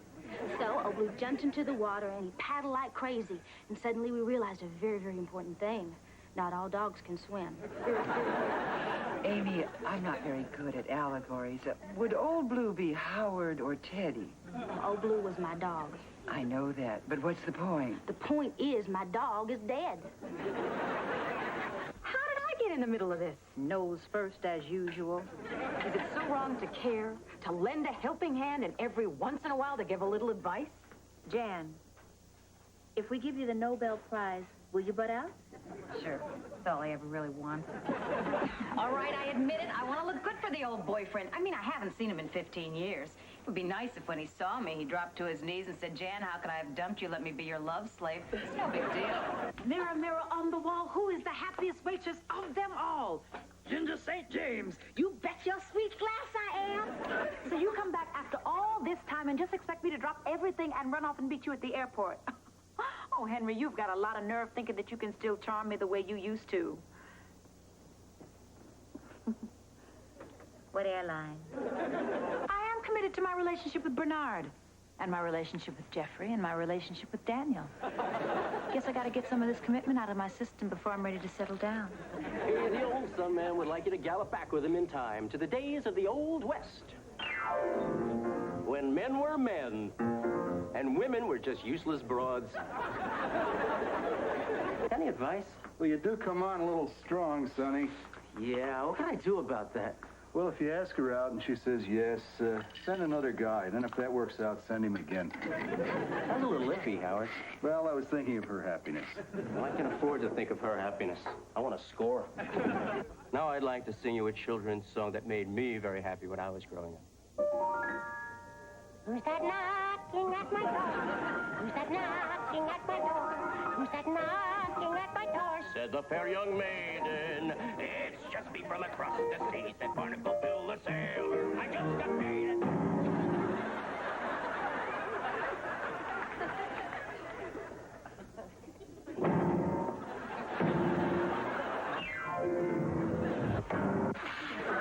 Even I'm offended by that.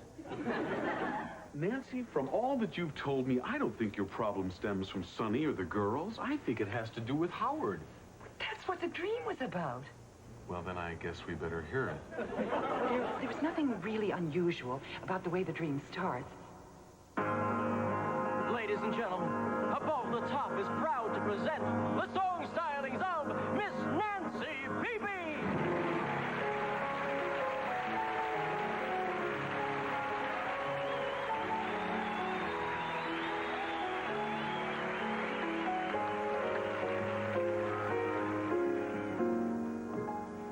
When the only sound in the empty street is the heavy tread of the heavy feet that belong to a lonesome cop, I open shop.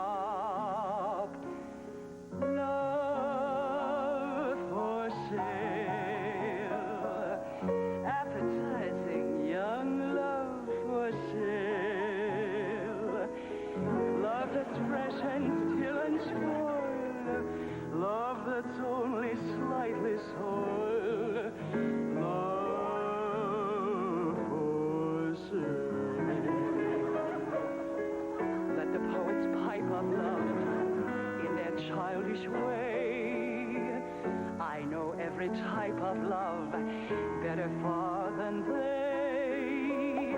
If you want the thrill of love, I've been through the mill of love. Oh, love, new love, every kind but true love. Love for sale, advertising young love for sale.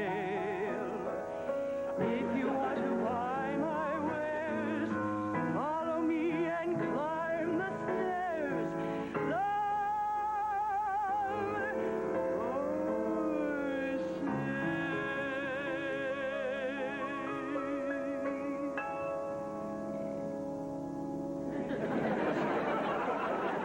Even if it was a dream, can you imagine the nerve? The man fell asleep on me. What do you think of that, Dr. Dr. Tishman? Dr. Tishman?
Charlie's 15. He's just going through a phase. He'll outlive it. Yeah, but will I? You don't know what it's like in the morning serving waffles to Sean Penn.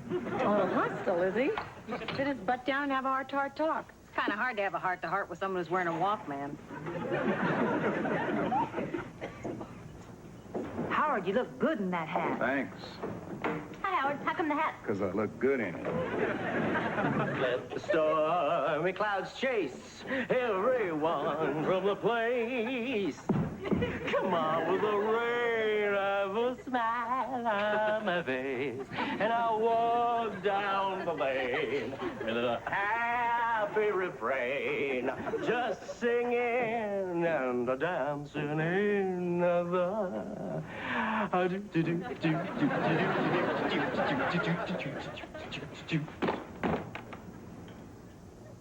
Could you give me a hand with this?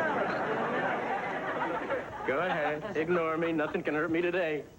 Not even if we bend your thumb all the way back down to your wrist? Or bludgeon you with clubs? Or drive spikes through your eyes and strip your skin from your living flesh?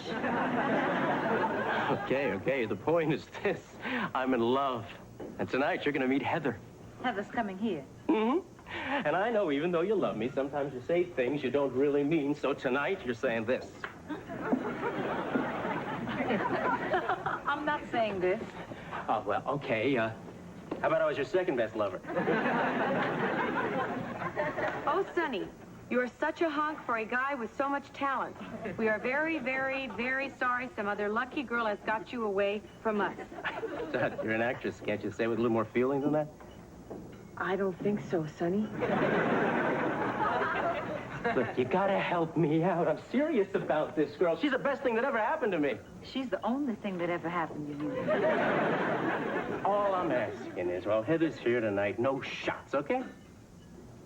Okay, no shots. Would it be asking too much if you said something nice about me? Okay, I'll settle for no shots. Oh, Nancy, can I ask a favor? No, son, you may not have Al Martino's birthday off. Well, this is another favor. I'd like to reserve a table this evening for a young lady. Oh, all right.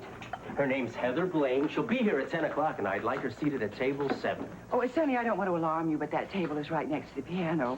That's the point, Nancy. She's coming to hear me sing. How kinky.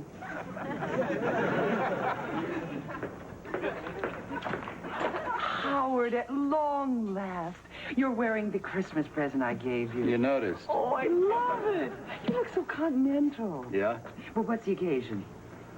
You're not gonna like this, Nancy. 30 years ago, there was this girl. I hate it already. She, dumped me for the high school football captain.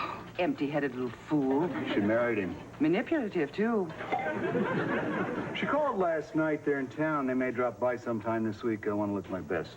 30 years ago, and you still care what she thinks. She was my first, Nancy. Good Lord, she should be bronzed. I bet you were quite an Adonis 30 years ago. Yeah, kind of. She used to have a nickname for me. Samson. Oh, Howard, I wish I'd known you then. You wouldn't have liked me. I was kind of aloof. Well, that wouldn't have mattered. Those were my aggressive years.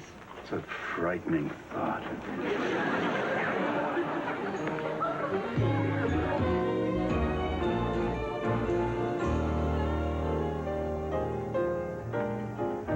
Sonny, I'm losing tip money on that table waiting for your girl to show up. She's worth it, Amy. Oh, well, to you, maybe. I'm telling you, she's Kathleen Turner all rolled into one. Well, if she doesn't show in 5 minutes, Nancy's giving the table away. Yes, me, I think Sonny's been stood up. Stop the presses. Maybe not. Does this look like a Heather to you? Blazing saddles. Do you think that's Sonny's date? Actually, you know, I think they cost more if they look that cheap. Heather. Hi, Sonny. That's Heather? What could she possibly see in Sonny? You know that old saying, there's someone for everyone? I did not think they meant everyone. I'd like to dedicate this very special number because I wrote it to a very special lady because she's with me. You're singing it, you kid. We belong together, like Robin Hood and Marian, like the great white sharks of Carrion, like the chipmunks of Bagdasarian, together, Heather and me. We will stick together, like Lou Grant stuck with Mary, like lamb chop stuck with Sherry, like Dean should have stuck with Jerry, together. Permanently. Thank you. We will always be eternally a duo. I'll be her Sonny. She'll be my honey. We will stand together like Ed McMahon and Johnny, that Osmond Clan and Donnie, like the Ayatollah and Ronnie.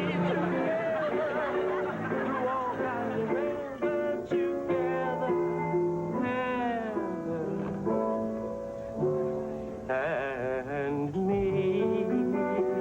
Heather and I.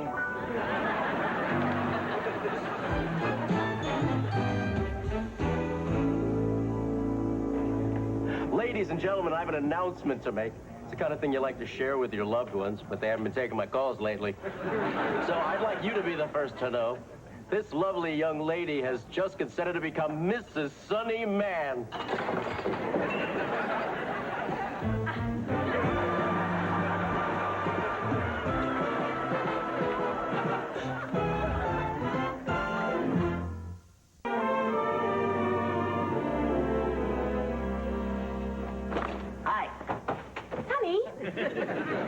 Dad, it's okay. I'm engaged. I'm engaged. Sounds strange. Sounds strange? Mr. and Mrs. Sonny Man. I'm settling down. You know, before you know it, I'll be buying towels that say mine and hers. You know, to tell you the truth, I don't know what she sees in me. Wish we could help you, Sonny. How would you girls like to be bridesmaids? You don't have to be a virgin for that, do you? Isn't the bride supposed to choose her own bridesmaids? Heather's new in town. She's from Miami. That's where we're going on our honeymoon. Still can't believe you're getting married, Sonny. It's just so normal. Yeah, it's weird, isn't it? It's nice to see you doing something right for a change. When's the big event? Saturday afternoon, right here. I already cleared it with Nancy. What's the hurry? Heather's schedule. She's a business manager. She has clients all over the country. She's on the road a lot, so I got to catch her while I can. We're real happy for you, Sonny. Everybody deserves a little happiness. Now it's your turn. Congratulations. Glad to see something nice happening to you, Sonny. Yeah, it's really terrific. Well, thanks. That means a lot coming from you, girl. Hey, what do you think I ought to get Heather for a wedding present? How about a cigarette and a blindfold?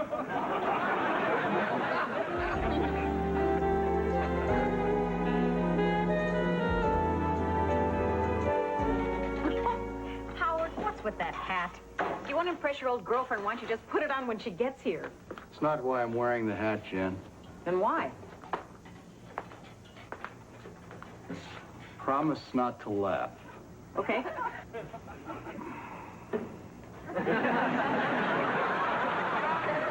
It's the way I looked in high school. Stupid? With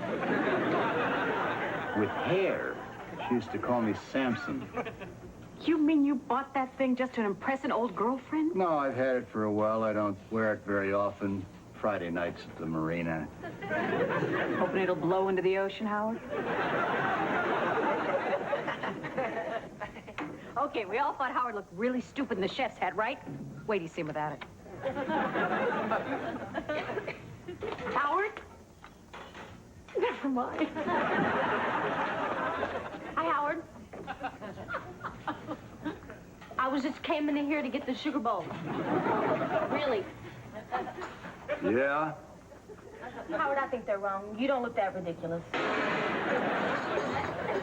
Howard, I just heard the news. Let me look at you. Oh, Samson, you're shaking my fillers. Oh, how I'd love to run my fingers through that hair. Fine. After work, you can take it home with you.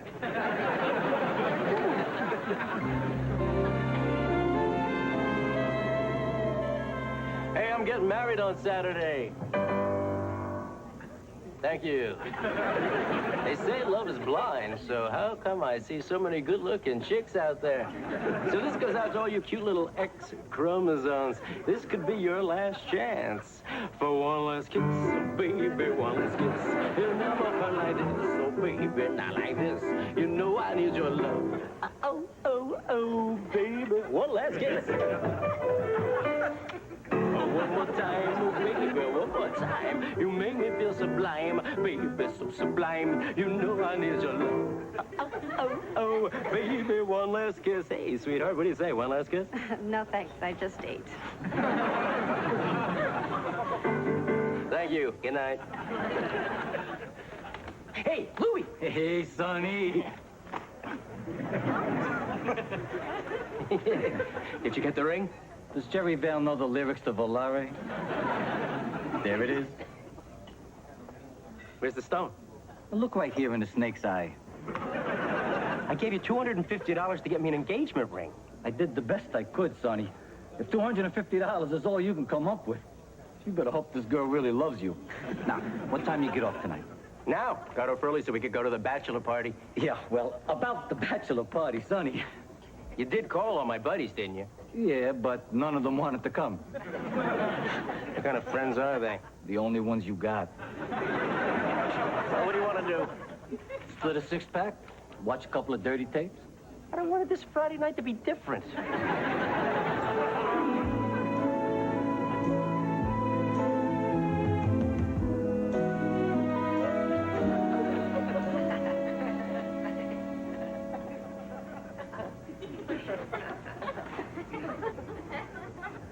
Sonny, face it.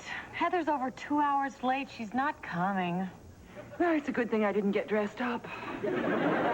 Just give her 15 more minutes. I'm sure there's a very simple reason why she's late. Yeah. I'm looking at it. I'm sorry, Sonny. Yeah, this shouldn't happen. Not even to you. Buck up, big guy. Look, we gotta get into uniform. Padre, that's a wrap. Okay, fellas, you can strike the flowers. Too bad you got dressed up for nothing. You look very pretty like that. You mean it? I do. Guess that's the last time we're going to hear those two words today. Can't believe this is happening to me. I loved her. I thought she loved me. You got to be strong, Sonny. Look, I know this is hard, but there'll be plenty of other girls. I'm sorry, I shouldn't kid at a time like this.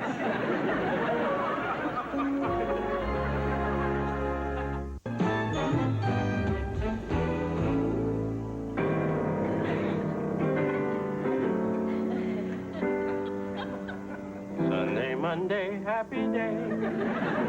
Tuesday, Wednesday, happy day. Thursday, Friday, happy day. Saturday, what a day. Rockin' all week.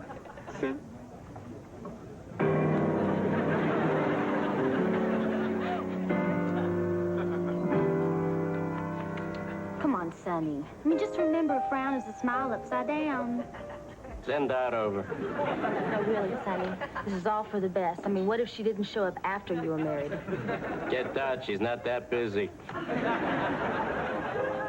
tried. Look. Sonny, maybe Heather didn't stand you up on purpose. Maybe she has a perfectly reasonable excuse. Maybe she was hit by a bus. Oh, I wish I could believe that. God, it's the ultimate humiliation being hung out to dry on your wedding day. Sonny, the bus missed her. Heather? Sonny, hi. I'm so terribly sorry, Sonny. I can explain. Explain? Hey, what's to explain? We love each other, right? I trust you, you trust me. Where the hell have you been? Detroit. See, one of my clients was having trouble with the IRS. I had to be on the next plane. Why didn't you call? I forgot your number. I'm in the book. Hell, I'm in the yellow pages.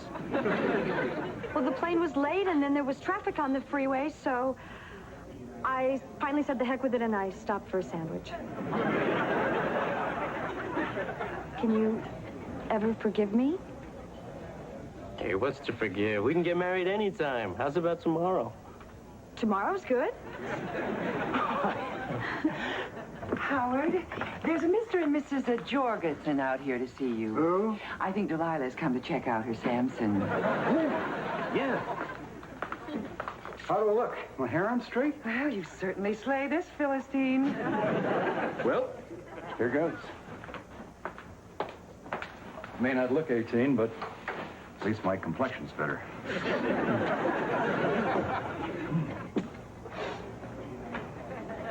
Howie Miller. Hi, Betty. You remember Buck? Sure do. Hi, Howie.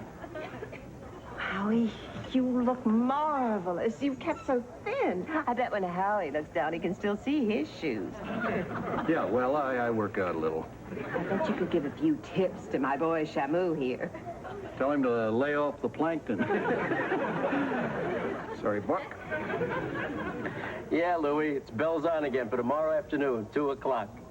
Of course I can get the minister. What else has he got to do on a Sunday? I can't get over it, Howie. You could still be my Samson. Sure couldn't say that about you, could I, Kojak? Come on, Betty. Just because a guy's lost a little hair doesn't mean he isn't virile. Well, sometimes it does. Sorry, Buck. Sorry, Betty. Sorry, everybody. Excuse me. Well, how did it go, Samson? I can't imagine anything worse than being with that woman. Oh, Howard, that's the nicest thing you've ever said to me. After all these years, I realized it wasn't her I was in love with. It was her cheerleader's outfit. Oh, that's no problem. I've got one. Go, Hildolfers.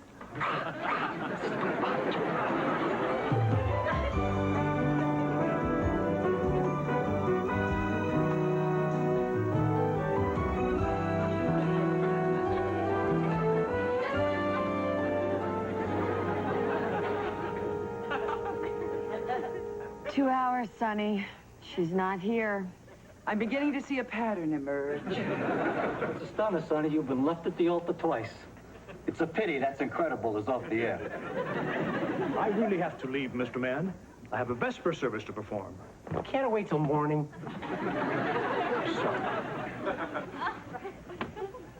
We're all sorry, Sonny. We all think Heather's a really nice girl, but I'm beginning to wonder how reliable she is. Stop looking at the downside, Sonny. Look at the upside. This is as close as you've come to scoring in a long time. Okay, that's it, everybody. Kill the cake. Is there a Sonny Mann here? Yeah. I'm Philip Broderick, Heather Blaine's attorney. If you hear about the divorce, you're too early. Miss Blaine asked me to apologize. She's been detained. Why didn't she call me? She's been nabbed by the FBI. What? They placed her in Detroit yesterday afternoon. Yeah, she was in Detroit. She was helping a client. She was shredding evidence. You mean she's in the Justice Department? She's an embezzler. She confessed. What? No. Hey, Sonny, you really know how to pick 'em. You fall in love, you try to do the right thing. Where does it get you? Anybody. Heather really loves you, Sonny. That's too bad. I have the feeling you're the one guy who could have straightened her out. Oh, listen, if you want to wait, she still wants to marry you when she gets out. When's that? 1992. Is that on a weekend? I don't want to have to get a date if I don't need to.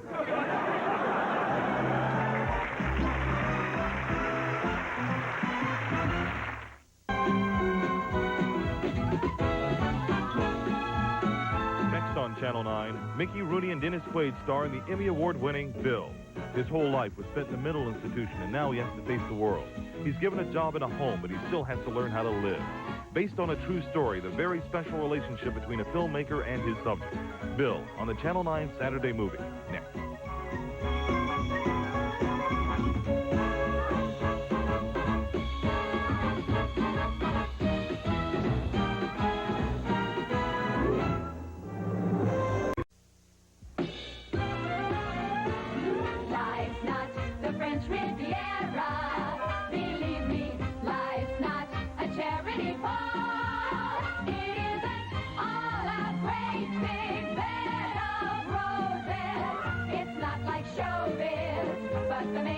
like a pumpkin. We're not the people now. Make believe we know we're doing okay.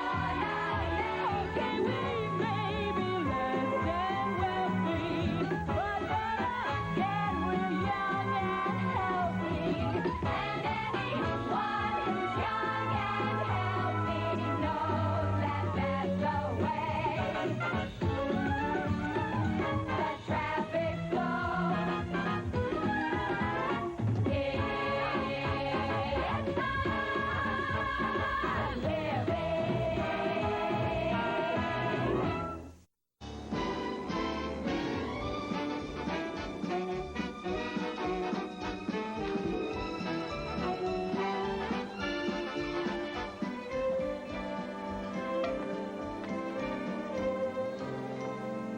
Yo, Ginger, would you pass me the anthem up to Natalie's name? This sign is ridiculous. It's what Natalie ordered. Let me remind you that Natalie Cronk's father is the major stockholder of this hotel. I, as much as anyone, dislike setting up for another woman's wedding, especially a fat, ugly girl like Natalie. But we are professionals, and if you expect to get anywhere in this business, I suggest that you keep that in mind. Oh, I will, Nancy. My dream in life is to become a well-known waitress. I just look for acting jobs to have something to fall back on. And let me tell you something, Nancy Beebe. 10 years down the line, if I'm still in this business, I will be running it. And I'll run it the way the Japanese do. High-tech, stylish, and efficient.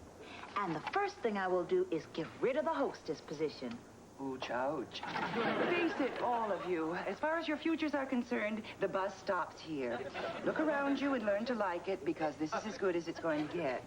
Hate to say it, kids, but Nancy's got you pegged. Nancy, when they write me up in all those movie magazines, I'm not even going to mention this place. I'm not only going to be a star, I'm going to marry a star. And we're going to have lots of little stars. My home is going to be filled with billions and billions and billions of stars. Yeah, and as for me, I got 5 years of law school behind me, and I'm darn close to my degree, so except for the money, I don't even need this job. Hey, want to know where I'm going to be 10 years from now? No, but if I were you, I'd worry about where I'm going to be tomorrow. Yes, I'll do that. Can't believe Natalie's getting married for the second time. When I get married, I'm gonna have 5 kids and a good man and a puppy dog. And we're all gonna live together in a little white house with a picket fence with smoke curling up out of the chimney. And then Goldilocks will eat up all the porridge, and the big bad wolf will come along and huff and puff and blow your house down. Now get back to work. These silly girls and their dreams of the future. It's pathetic.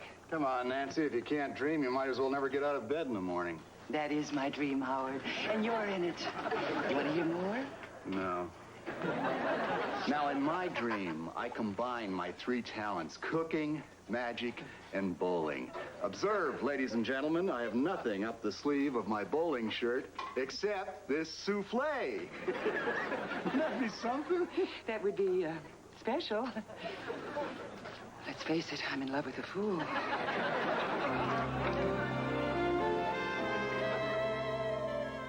I don't care where Nancy is. If I'm working this late, I'm taking a break. Shh.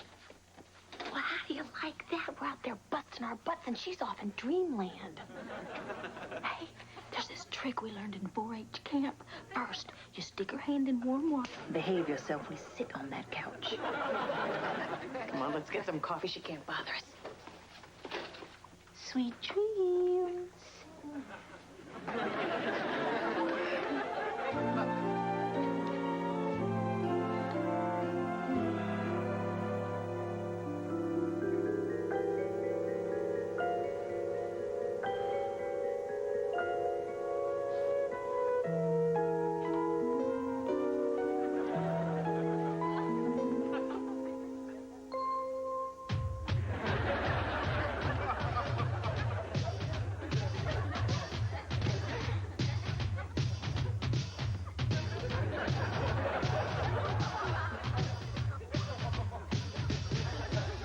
Gentlemen, I'd love to continue this fun, but I have no idea who any of you are.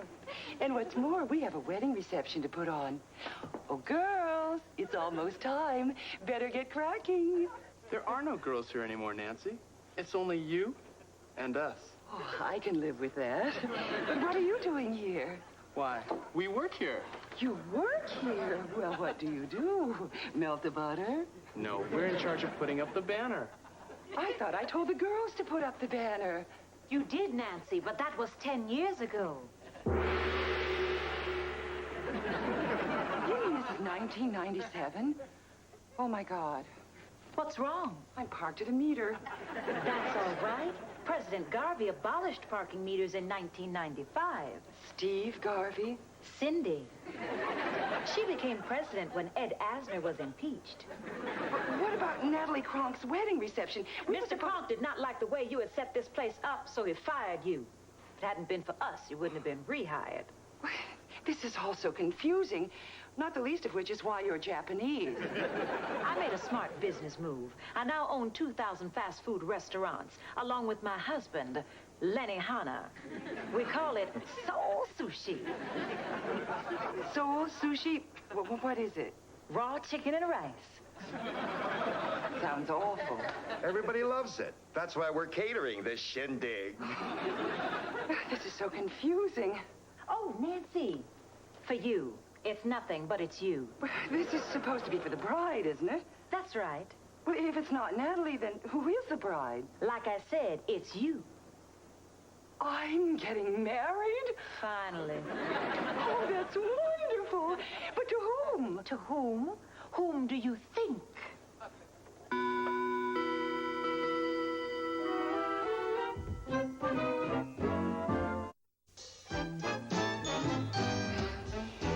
But this can't be a dream. In my dreams, I'm always naked. It's a dream, Nancy. And I always sing in my dreams. And I don't feel like singing or being in this dream. So goodbye. You better get used to this dream. What are we going to do with all this food? For the last time, this is not a dream. Then how do you explain the wedding gown? Why, oh, my God. It is a dream. You're going on your honeymoon! Jan! Oh, I didn't know you were going to be here. Oh, but then again, I didn't know I was going to be here either.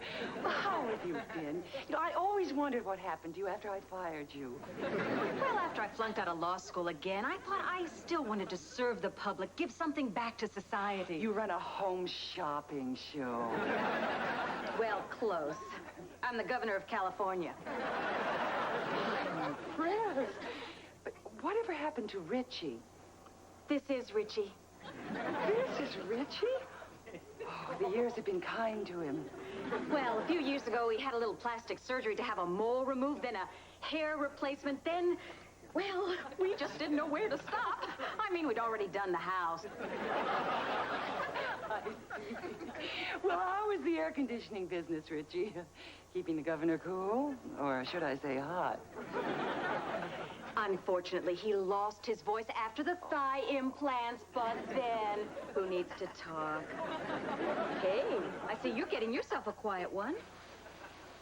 Nancy and Ho. What can that mean? Is that soul sushi I smell? Oh, excuse me, Nancy. Excuse me, but Richie's got to be fed. Nancy and Ho. Howard. I'm going to marry Howard. Wait till everyone finds out I'm going to marry Howard. God,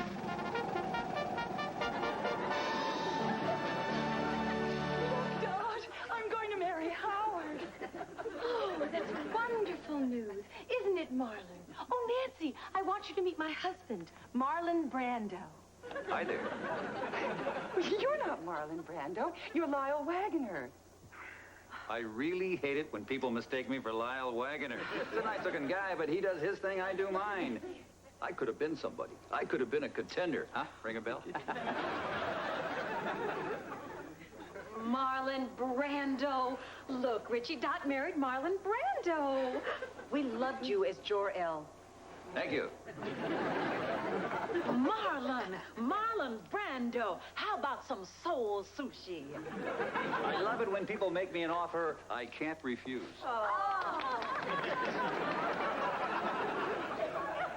Come on, Richie. Come on, boy. Come on. Come on, Richie. Come on, boy.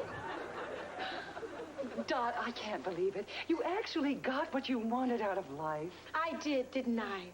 And now you're going to get what you want.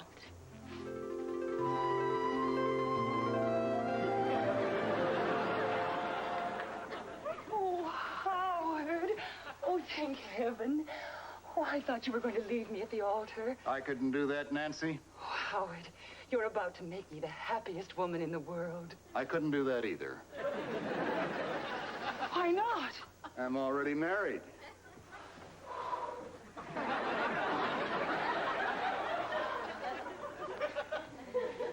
Boy, I tell you, I don't remember that elevator being so far from the entrance. Do you, Howard? Oh, hi, Nancy. How you doing? Howard, help me off with this jacket, will you, hon? Wait. Let me get the eclair out of the pocket. Howard, how could this happen? I don't know. Little Porker just won't stop eating. Hardly ever get out of the kitchen anymore except to bowl and do magic. Howard, you leave that pastry cart in the car? Yes, my love. I'm gonna show you some pictures of our kids. You have quintuplets.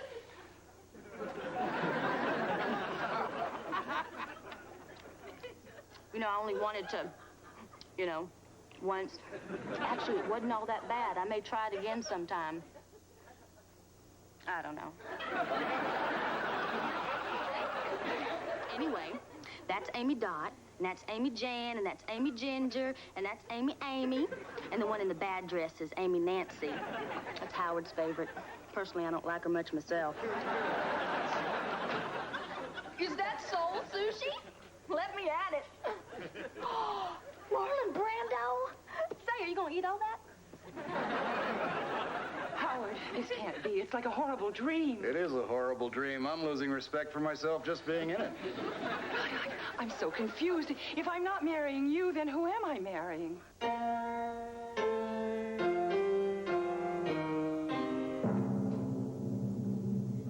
You know, it isn't often a man who needs no introduction gets to introduce himself. So, here I am. Maybe it's the best thing. Maybe it's the best thing for you. But it's the worst that could happen. Yeah. To me.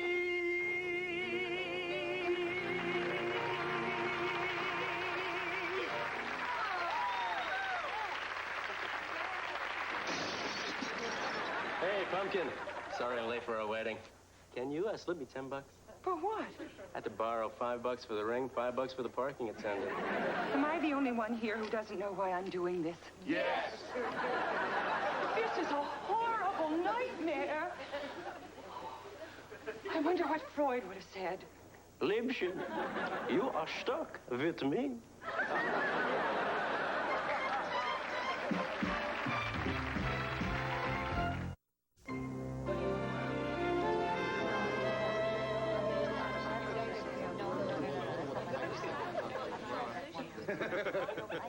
Come on, Sugar Lump. Let's start the ceremony. The sooner we get married, the sooner we get the honeymoon over with. I'm not marrying you, Sonny, and no one can make me.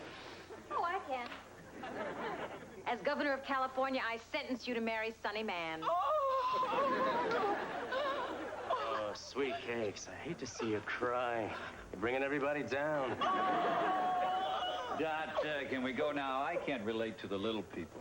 Don't be stupid, Marlon. I wouldn't miss this for the world. It's nice to see two people getting married who really deserve each other. Oh, you know, I love this. I'm married to Marlon Brando, and you, Nancy, are marrying Sonny Man. Make her kiss him. Make her kiss him now. Come on, kiddo. How about a nice wet one? Oh, Howard, please do something. Go ahead. One little kiss isn't going to kill you.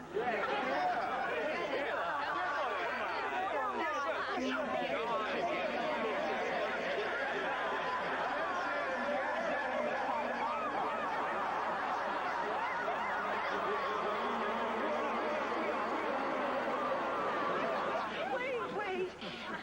When I get married, I want to have the wedding I've always dreamed of in my good dreams. To start with music something lovely and traditional. Something like this?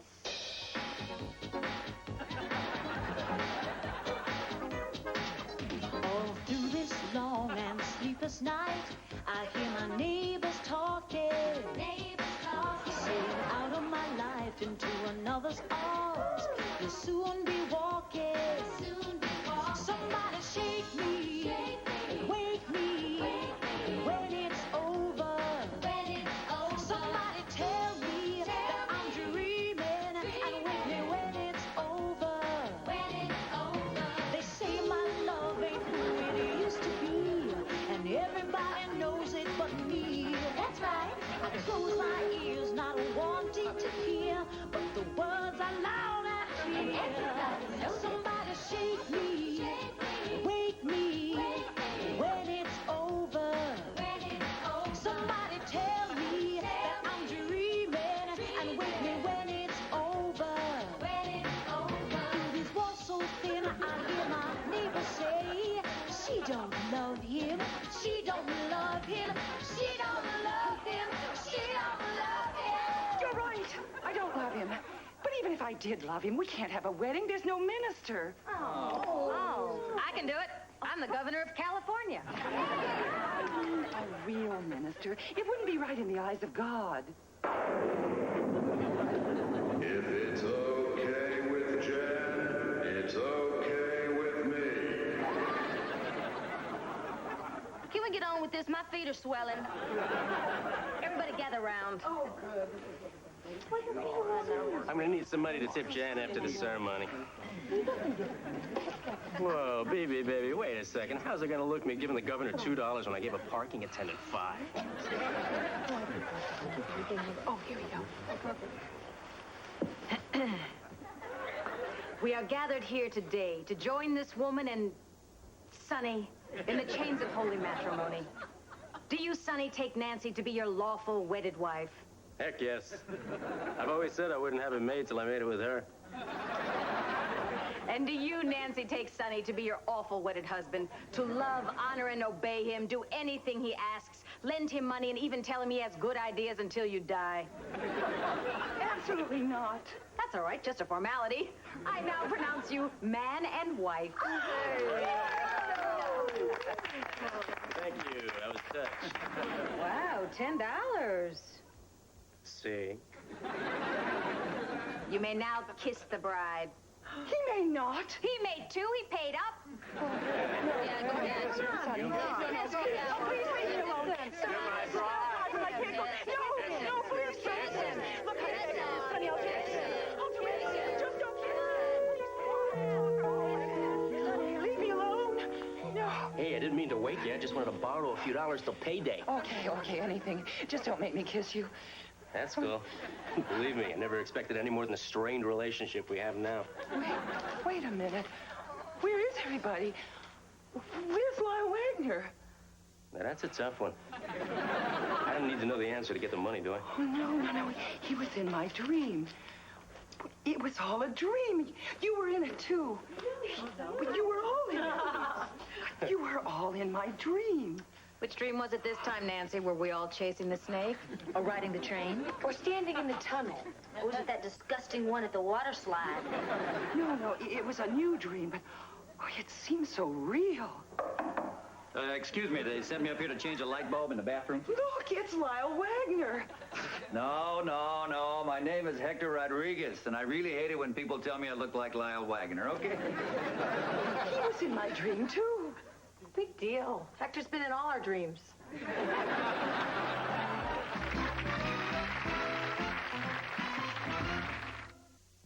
They say my love ain't who it used to be, and everybody knows it but me. That's right. I close my ears, not wanting to hear, but the words are loud and clear. And everybody knows it. Somebody shake me, wake me, when it's over. When it's over. Somebody tell me that I'm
Ellen doing? I don't know. He's going from table to table asking folks if they're enjoying their meal. Isn't that my job? Excuse me, sir. The consensus seems to be that they like the food very much. Okay, Babette, let's give it a shot. Table for two, please. Let's take a musical trip. Back to 1957, 30 years ago. I'm sure you all remember that was the year the Ruskies launched Sputnik. And the Milwaukee Braves won the World Series. And Sung Dao Lee and Shining Yang shared the Nobel Prize in Physics. Yes, but perhaps more important than all of these, Don and Phil, the Everly Brothers, burst upon the musical scene with "Oh, There Goes My Baby with Someone New. She sure looks happy, I sure am blue. She was my baby till he stepped in. Bye-bye to romance, that might have been. Bye-bye love, bye-bye happiness. Hello loneliness, I think I'm gonna cry. Bye-bye love, bye-bye sweet caress. Hello emptiness, I feel like I could die. I feel like I could die. Hold on to that thought. What you worried about? Ellen is 13 years old. 14. Well, there you are. I was dating when I was 14. You were dating when you were 14. What's Richie's problem? 14 now is much older than when we were 14. Oh, you're not going to say, boy, these kids today, are you? I'm not worried about Ellen. She's totally open with me. She tells me everything. Gee, that's great. So, who's this kid Ellen's going out with? Haven't met him yet. What's his name? She hasn't mentioned it. Well, where are they going? I don't recall her telling me. You actually know less than my mother did when I was 14. Coq au vin and 2 Dover soles. Right. Kitchen. Hold on a minute. Howard, it's for you. Eddie Sadisky? Not here. I'm sorry, he's not here. Can I take a message? Yeah. Oh, sure, Tuesday'd be fine. Okay, bye-bye now. He said if you don't get him the $900 you owe him, he's gonna kill you on Tuesday. You told him Tuesday'd be fine? Hey, it's our slow night. Besides, Howard, what you doing borrowing money from a loan shark anyway? Well, banks won't loan you money to bet on horses, even if it's a sure thing. But your sure thing lost. No, he won. They found out the horse was on drugs. Yeah, what tipped him off? He won the next race, too. Howard, I'd love to help you, but I can't. So why don't you get an advance on your salary? I did. I bet that, too. Well, relax. Say it's only $900. What can this guy do to you? They say Jimmy Hoffa only owed him $500. Well, what about Jan, Dot, or Amy? They already turned me down. Where am I going to get $900 by Tuesday? Man, there's got to be somebody you could ask. Oh, Howard! I hold out for Tuesday. Howard, I want you to take veal off the menu until I can find a new supplier. Fine. Good. Nancy, Yes, Howard? will you lend me $900? Yes, Howard. I know it's a lot. You've got the money, Howard. I don't know when I can pay you back. Well, who cares? Come on, Nancy. I want this to be strictly business. Stop worrying, Howard. You're in good hands with BB.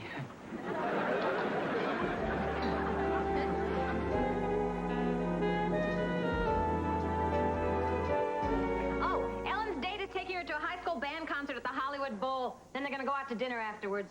Sounds like fun. Yeah. There's one thing that kind of bothers me, though. I found out the kid's name. It's Ken. So? So I can't help picturing Barbie's Ken. Blonde, vacant face, plastic head, you know? Well, I think you should find that name reassuring. Why? You had a Ken doll, right? We all did. You took off his pants and checked him out? We all did. Did you find anything you should be worried about? If you ladies are rushing to help us set up, don't. Yeah, man, we managed to set up all by ourselves again. Sorry, we were just talking about Ellen's first date. Oh, I remember my first date. It was Johnny Hobbs. He took me to a drive-in movie in his daddy's pickup. I knew nothing crazy was going to happen, but I thought a little kissing might be kind of fun. But it was a Benji movie. And Johnny's dog started crying, and he had to go home. My first date was arranged by my mother. It was with the son of a friend of hers. This boy had to be about a foot shorter than me. I think that's when I started liking basketball players. Bobby Gresham took me to a dance, walked me home afterwards, and when we got to my front door, he tried to kiss me. Or I tried to kiss him. Whatever. Anyways, his braces got caught on my white Angora sweater. Couldn't get unattached, so I had to wiggle out of it. That's when my father opened the door and saw my date with my sweater in his mouth. To this day, when I go home, I am grounded. Are you ladies planning on joining us in the dining room this evening? Yes, ma'am. We were just talking about our first date. No. Oh, well. Oh, I'll never forget my first real date. Oh, Harold Wentworth. The only boy in class with his own car. We drove to the very top of Observatory Hill. Oh, and then he claimed to run out of gas. So what'd you do? You name it.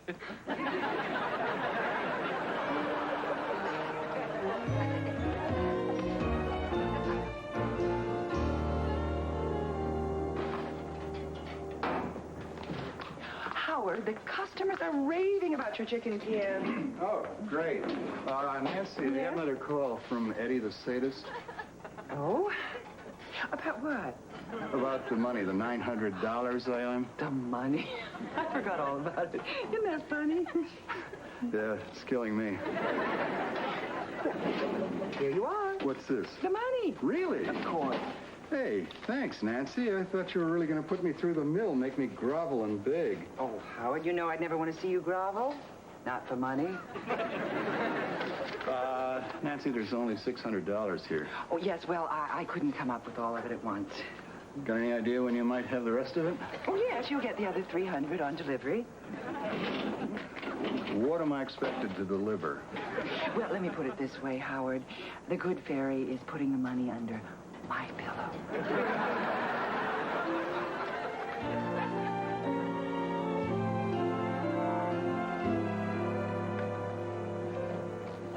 What?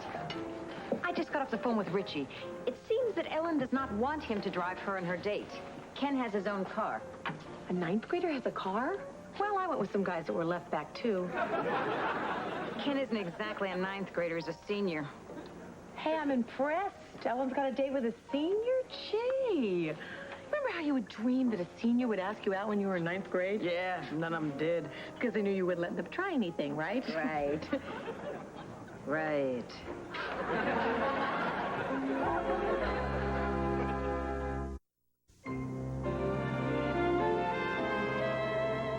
And so she's a little crazy right now. You know, Jan is a very liberal parent until it comes to her own kids. Yeah, well, she's nothing compared to my daddy. You know, anytime a boy would come to pick me up, Daddy would put on his game face and say, "Bring her home anytime you like. I'm leaving it up to you." I was never home later than 10. You know, parents are not always wrong, though. I remember this one time. I remember a lot of times. Jan better keep an eye on Ellen. That's right. I remember when I was Ellen's age, I used to think about everything. Ooh, you're making me blush. Hi, girl. Hey, we were just talking about you and your little problem with Ellen. What problem? I don't have any problem with Ellen. No way. You're going to let her go on the date? Why not? My relationship with Ellen is based on mutual trust. She has assured me that Ken is a safe driver and a perfect gentleman. Certainly don't have to worry about her behavior. So I see no reason to keep my eye on them while they're having dinner.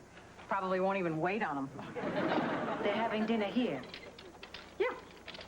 Whose idea was that? These are high school kids. They can't afford restaurant prices. I'm getting them 20% off. Employees discount. Why are you all staring at me? Haven't you ever seen a mother before?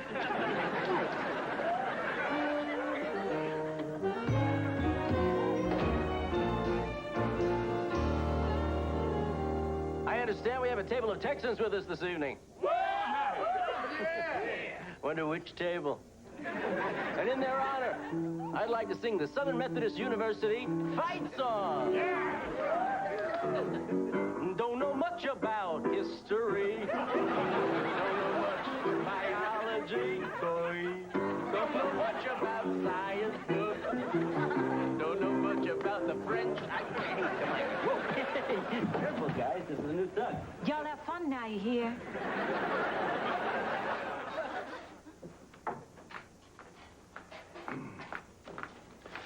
Oh, Nancy, I want to thank you for the $600.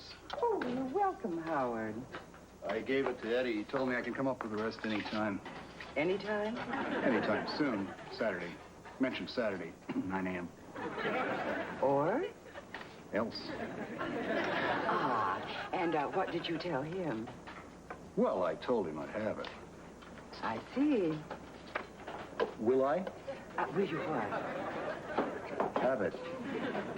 Howard, this reminds me of the classic story of the young man who was faced with two doors. Behind one door was a beautiful lady, and behind the other door was a raging sadist. Choose wisely, Howard.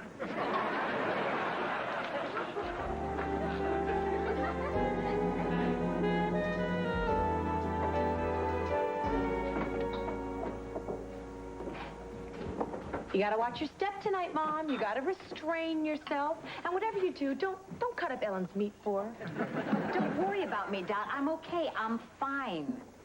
I realized my mother worried about me. I turned out okay. Your mother worried about you. You turned out okay. Amy's mother worried about her. She's still got nothing to worry about. Hey, wait a minute. What about the ride home after dinner? A lot can happen in a car on the way home from a date. Believe me, a lot can happen. I'm not worried. I trust Ellen. While they're having dinner, I'll siphon the kids' gas tank, and then I'll drive them home. You just have to realize, we're the adults. We're smarter than the kids. Oh, Jan, no curfews. Curfews nowadays are a joke. You're right. Curfews are a joke. I'll tell Ellen I was joking as soon as I get home. Jan, it's for you. It's the reservation desk downstairs.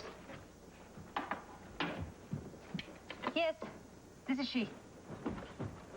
He? Yes, she What do you think? It's you, Sonny. Yeah. She what? It'll come in handy when you go biking at night.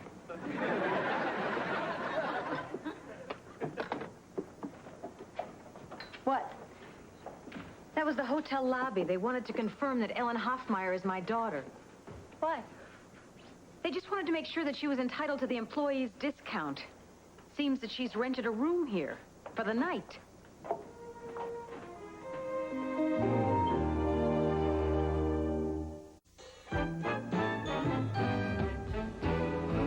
I tried to call Ellen, but she'd already left at the concert. Where did I go wrong? Now, don't jump to conclusions. There are plenty of reasons why Ellen would reserve a hotel room. Name the other one. You're right. You better call downstairs and cancel that reservation. But then won't she think that I just don't trust her? You don't. Well, that has nothing to do with it. You know, it's very easy for a young girl to have her head turned by someone who is older, more worldly, more sophisticated. Sure happened to me a lot. I think that the trick is just not to let Ellen know that I disapprove of this boy. Absolutely right. A mother's disapproval is the strongest aphrodisiac in the world. Ellen's here with her date. What a hunk. I'm fine.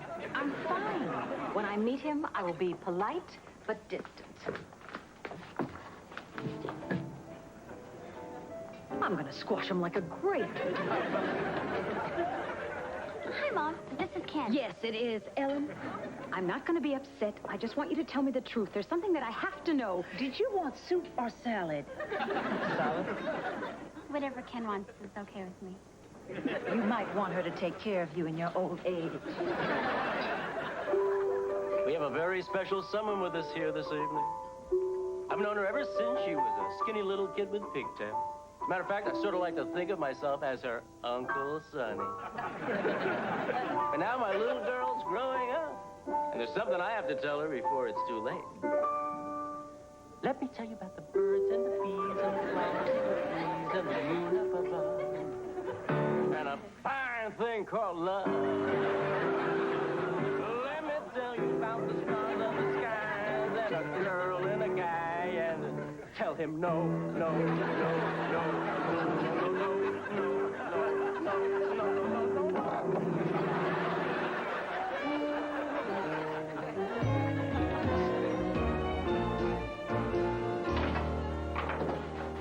Where's my veal chop, Howard? You ordered a veal chop? It's right there. Sorry, something on my mind. You too?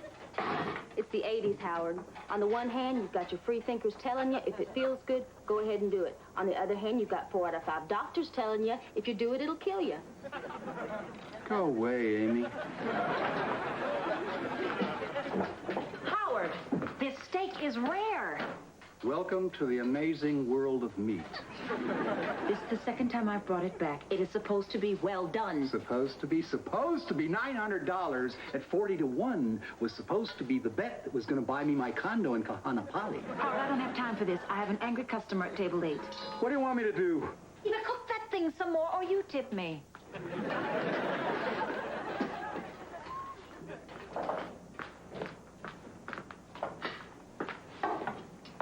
Friday night, Nancy.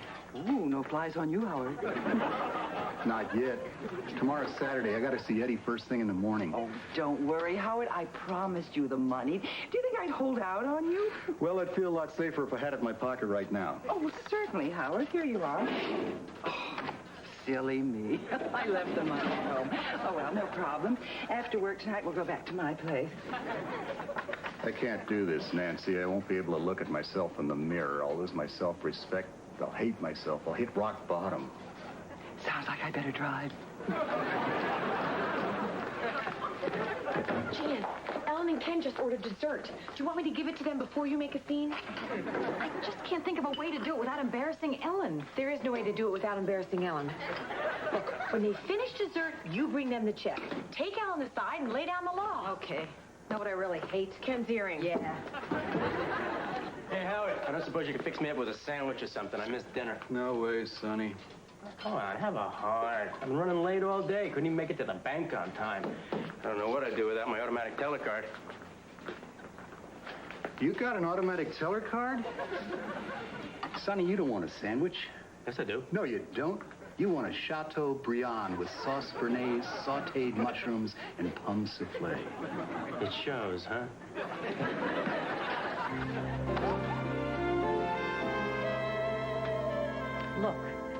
Look how they're looking at one another. Oh, this is all my fault. I have been a terrible parent. When she was 2 months old and crying all the time, I'd always pick her up.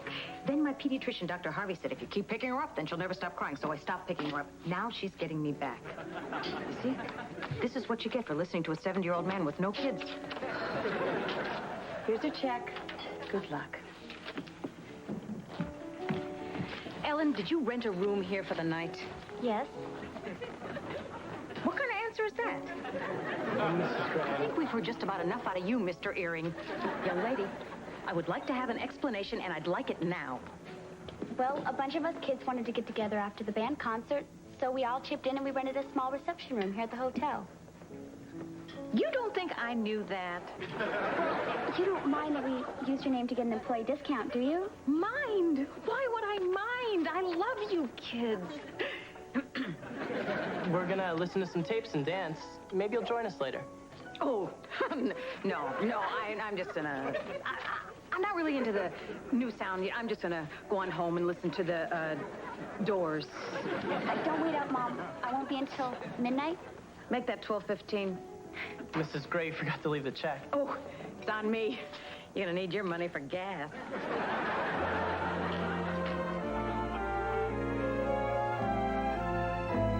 Oh, you're ready to go.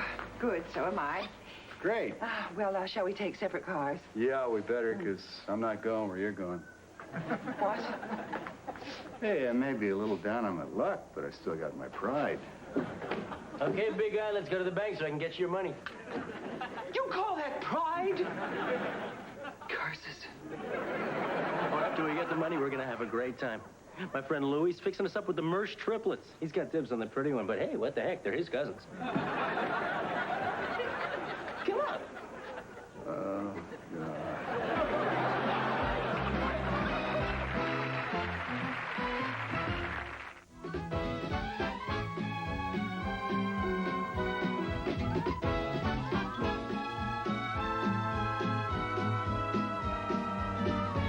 Stay tuned for the Dukes of Hazzard, coming your way next on Super 18.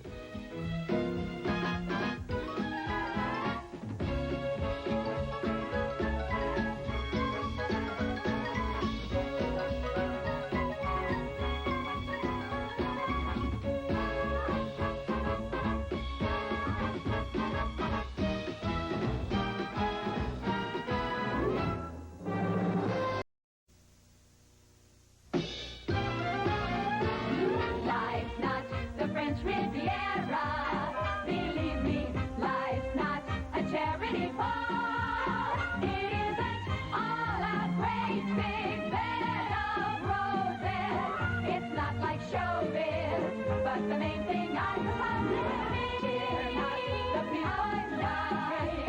Believe me, we know we're doing good now. Can we maybe less than wealthy, but again we're young and healthy, and anyone who's young and healthy knows that there's no way. The traffic flow is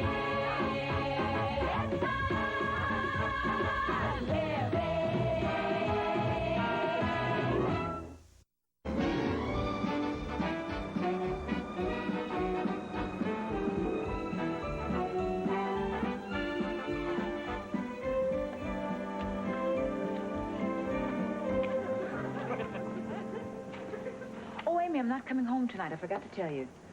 Why, you gonna stay at Jason's boat again? Yeah, we're christening it. He's named it the Ginger Snap. Oh, cool. That must be great having a boat named after you. Yeah, it kind of makes me feel like Missouri. Oh, it's great. Jason looks so cute in his little sailor cap, running around chasing me, sounding like Popeye. Oh, it's very sexy. This production of Little Red Riding Hood should be a lot of fun. I've directed children's theater before. I like working with kids. See, with adults, you can't say you do it my way or I'll make you stand in the cloakroom. You know, I never have much cared for Little Red Riding Hood. I like a story with a handsome prince in it. Girl, who needs a prince? Red Riding Hood is a perfect story. It's got sex, violence, and a basket full of goodies. My favorite fairy tale's Beauty and the Beast. I can see how you might identify with that. Yeah, especially when I was going out with Ethel Hammerschmidt. What a beast. You'd think a girl that ugly would be easy. I can't wait until they come out with a really big can of Raid. Well, this play you're doing sure sounds like a lot of fun. Oh, it's gonna be a ball. The only problem is finding volunteers to help out backstage. Yeah, I can see how that might be a fun. It's for charity. The Junior Matrons League is putting on this play to help inner city kids go to summer camp. Put me down for 2 tickets. That's not the kind of help I need. Dot, I would love to help you, but I just don't have the time. When you've got a boat named after you, you got certain responsibilities. I mean, you got to sand, you got to swab, you got to kiss the captain. Oh, Dot, I'd really like to help you. But see, I promised my parents when I came to Hollywood that I would stay out of show business. My parents made me put it in writing. Come on, Jan. It'll be fun. No, it won't. I'll be your best friend. Nice knowing you, Dot.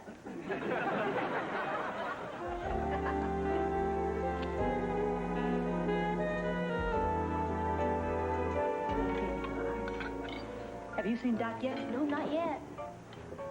Listen, maybe if we cover her station, Nancy won't see that she's late. Yeah, but what do I say if Nancy asks me where she is? We'll do what Dot would do. Lie. I'm sorry, Ginger. That would go against everything I stand for. I believe people should just always tell the truth. That's why I think what Colonel Oliver North did was wrong.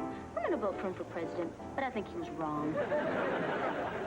Amy, I don't mean to mess with your conscience, but when Dot walks in here, Nancy's really going to lower the boom. That's sailor talk. So is my bunker yours. I really love this boat, Amy. I really love this boat. You know what's made this country great? People helping each other. There's a word for that. And that word is having your heart in the right place. I'm not just talking about the big givers. I'm talking about a little lady right here in this restaurant, Dot Higgins, who's giving up her own free time so that underprivileged youngsters can go to camp. I remember what a great experience camp was for me. I learned how to swim. I learned how to make a lanyard. I learned it was better when the other kids tied you to the north side of the tree because the moss made it feel more comfortable. So let's have a big hand for our very own angel of charity, Dot Higgins. Dot, where are you? There she is. Dot, take a bow.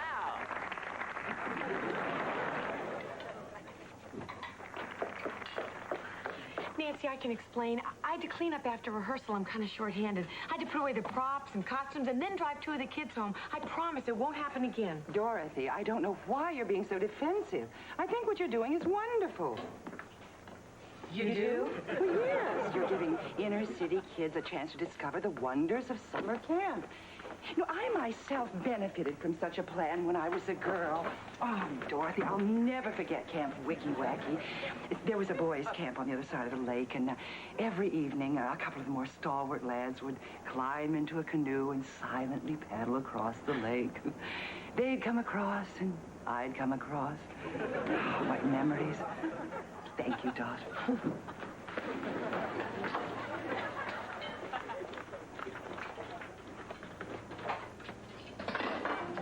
What's she up to?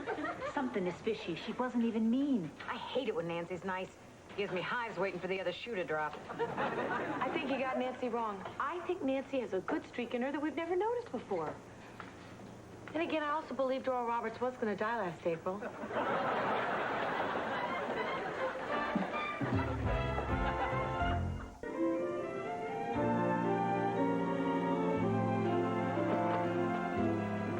What's new in the high seas? You know, I'm beginning to wonder why they call them pleasure boats. I mean, all we do is clean it. Jason is turning into Captain Bligh, always yelling at me to do this and do that. The truth of the matter is the man does not know his aft from his elbow. This is the last time I ever get involved with a junior matrons league. Only one of them ever shows up to lend a hand. Some bow wow with nothing better to do? Actually, she's very pretty and very accommodating, but she's not much help. The show is going to be a disaster. I can't be director and stagehand and janitor. All right, how about it, girls? How about what? Oh, we're gonna help Dot or not? Not? All right, I guess I'm gonna have to tell you all about the time old man Guthrie's barn burned down. Is that the one who was trying to get his car to run on Turkey Head? No, that was Lester Parsons. This is old man Guthrie and his barn burned down. We know that, Amy.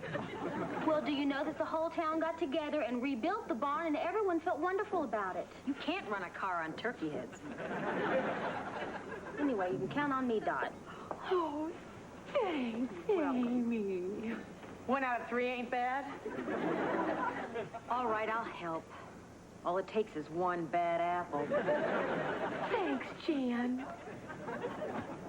Okay, I'll help too. Oh, thank you. Thank you, guys. You guys are the best. I want to help. I love kids. Now, what's the name of this chick who's very accommodating, and just how accommodating is she? Her name is Priscilla, and remember, she's a young matron, which means she's married. Perfect. While her husband's out busting his up to pay for the BMW, she's hanging around with so much time on her hands, she's got nothing better to do than push props for some kiddie show. And along comes Sonny Man. Sonny, that's adultery. If it goes well. Well, you want me to help out or not? I need all the help I can get. What can I say? It's for a good cause. You better believe it.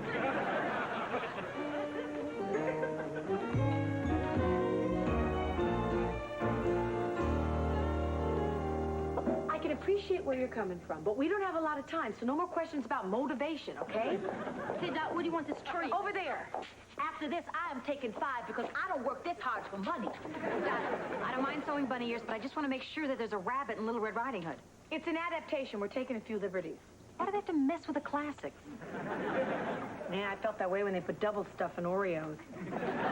Dot, I got the basket. That's great, Priscilla, but we need a bigger basket. A picnic basket. Find a bigger basket. Find a bigger basket? Find a bigger basket. You know, I've got half a mind to get out of show business. It's difficult working with amateurs. Tell me about it. Hey, little lady, looks kind of heavy. Why don't you let me carry it for you? Isn't that what the wolf says to Little Red Riding Hood in the play? Am I quoting again? Well, you know how it is with us rich folks. Dad D used to send me to the literature club all the time. Oh, do you like Kipling? I don't know. I never kippled.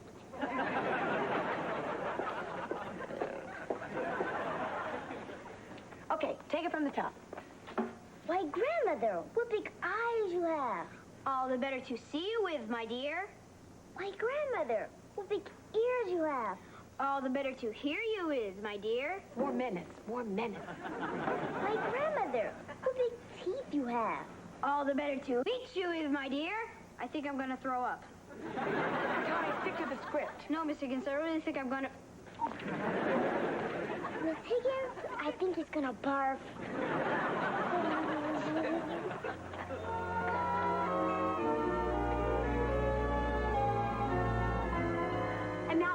the cast has come down with the chicken pox.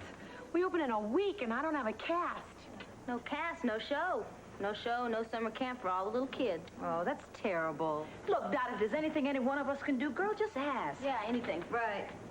I'm thinking. Well, something did just come to mind. Okay, what is it? It involves letting out the costumes. I don't think I like the way this is going. I don't think I understand the way this is going. She wants us to be in the play. All of us? Would you? For the kids? Yeah. Yeah, I'll do it. All it takes is 2 bad apples. Do you think I could get Nancy to play the big bad wolf? Why not? It's always been her role model.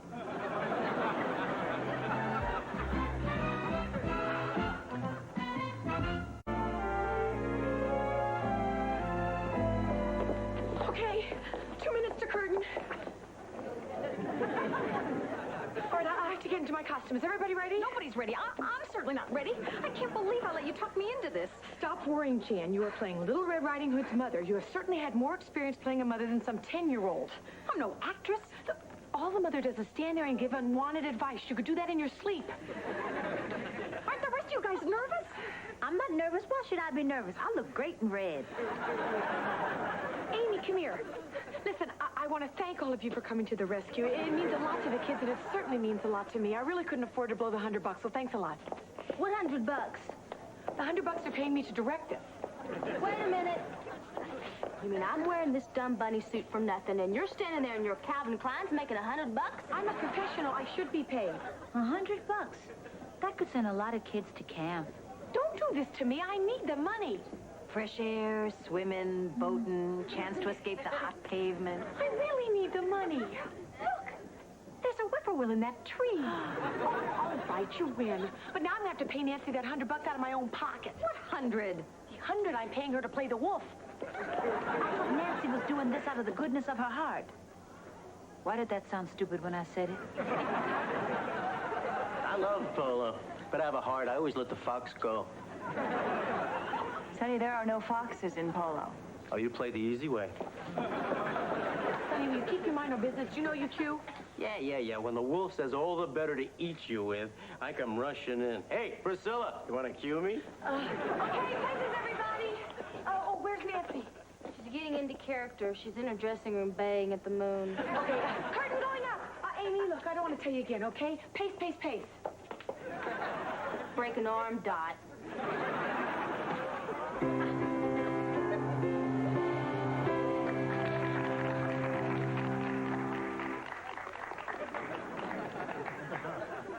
Little Red Riding Hood!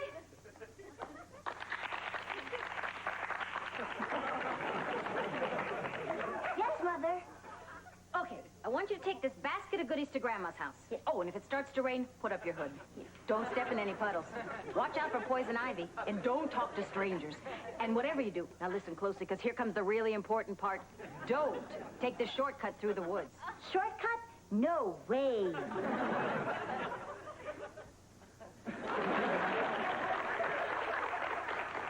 Hey, listen, I don't go on until the very end of this masterpiece. We probably got time to go out and get a drink. Any place around here where they don't beat up guys in leather?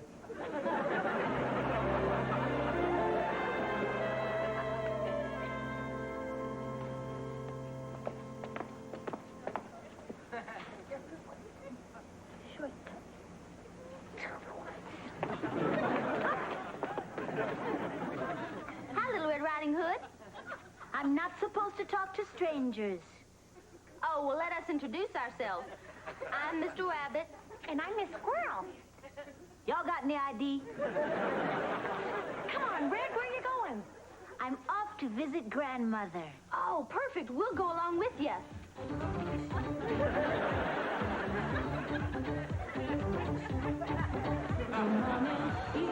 Ease on down the road. Come on, ease on down the road. Don't you carry nothing that might be alone. Come on, ease on down the road. Now there may be times when you think you've lost your mind, and the steps you're taking leave you 3-4 steps behind. Just you keep on keeping down that road that you choose. Don't you give up walking 'cause you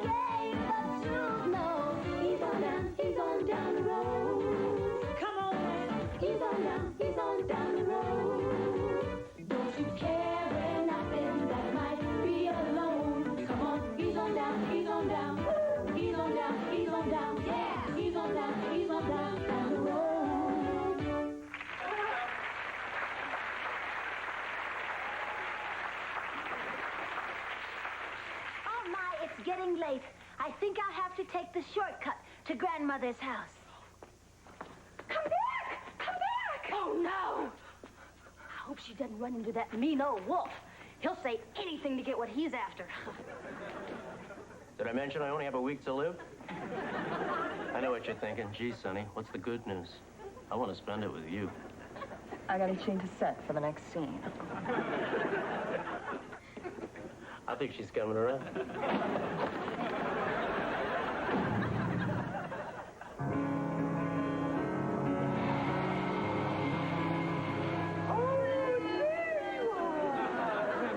Well, some of you are probably wondering what I'm doing in Grandma's dress, while others of you are wondering, where is Grandma? Well, let me tell it like it is. I gobbled up Grandma in the chair where she was sitting. I gobbled up Grandma and her glasses and her knitting. I gobbled up Grandma and she tasted awfully good.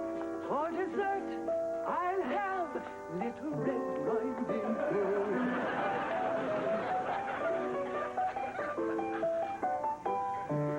I gobbled up Grandma, and I only have one question.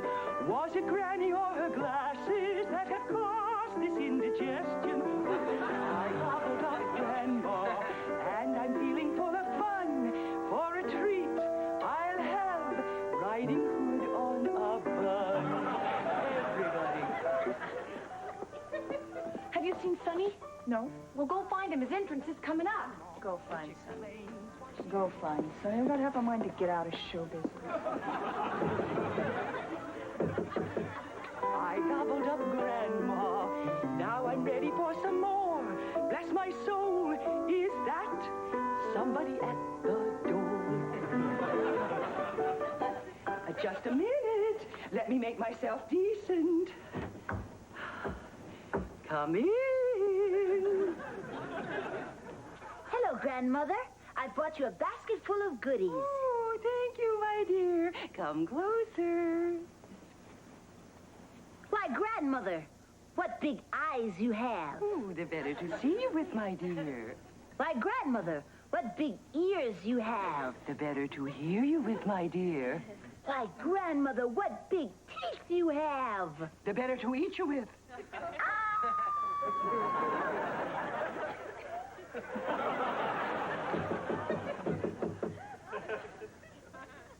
What was that again, Grandma? The better to eat you with. And I really mean it. Wait a minute, I think I hear somebody coming. I guess not. All right, Little Red Riding Hood, nothing can save you now. Unless there's a woodsman around here. Why don't I go look for one? I'll go look. I'll look. Hi.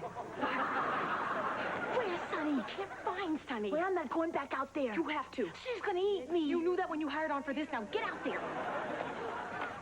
Down came the rain and washed the spider out. Out came the sun and dried up all the rain. And the itsy bitsy, where have you been? I can't find a woodsman anywhere. Oh, well then, I guess I'm really going to have to eat you. Unless you can think of some other way out of this. I can, but I don't think you're gonna like it. Try me.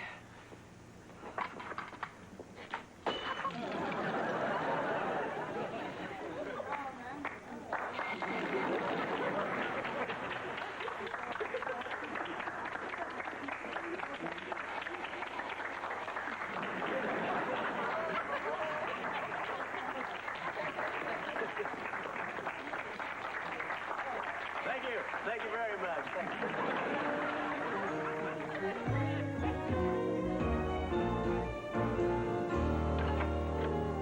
I gotta tell you, to my great surprise, that was fun. Yeah, it really was. I wish I could hit Nancy over the head every day.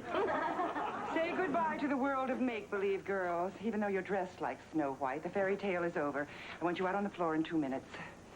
Dot, here's the $100 you forced upon me. I always intended to return it. Make sure it's used to send some poor unfortunates to camp. I can't believe she let go of the $100. She had no choice. I gave her the whippoorwill speech.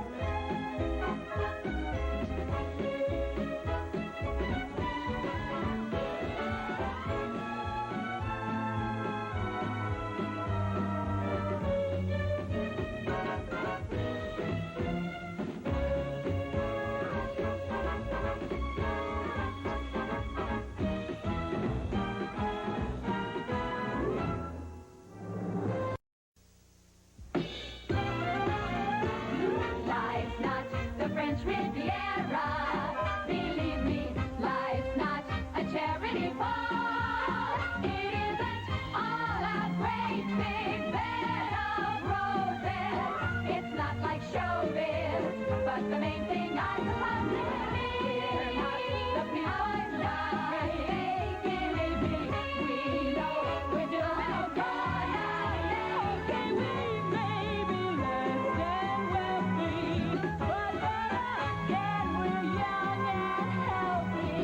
And anyone who's young and healthy knows that that's the way. The traffic flow.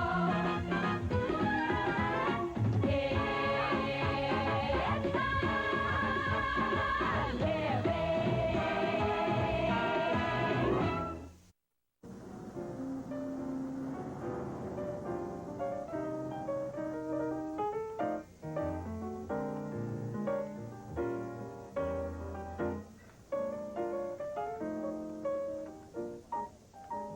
I want to talk to you tonight about the wonder and beauty of creation. Christy Brinkley, Sybil Shepherd. That just about says it all. But not quite. There's a gloomier side to this picture. Ugly people. Let's face it, they make us all look better. So this goes out to those factory rejects and the trailblazers who are brave enough to stroll down Lover's Lane with them. A walk in the dog. I'm just a walk in the dog. But if you don't know how to do it, I'll show you how to walk the dog. I guess I'm just looking for a pat on the back for last night. Although it's true, they can be man's best friend.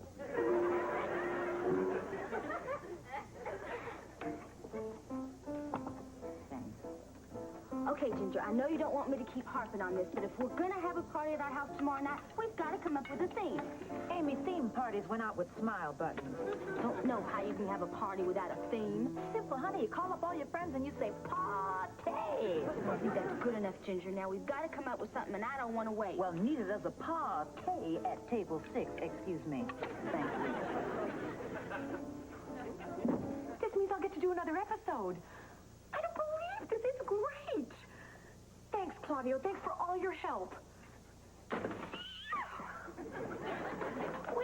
you won't believe what just happened to me. I don't believe it. It's unbelievable? Yes. Then tell it to a fool. Amy, I have great news. I want to share it with you. I'm not interested. Well, this doesn't sound like you. No?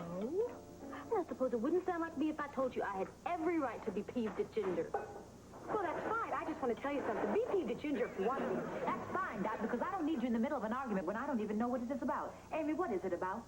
It is about the theme for the party. We're not having a theme for the party. Good, that's settled now. About The apartment is half mine, so the people on my half are going to be at a theme party. Good. That way we'll know who the funny coats on the bed belong to. Wait, you didn't get to hear my news.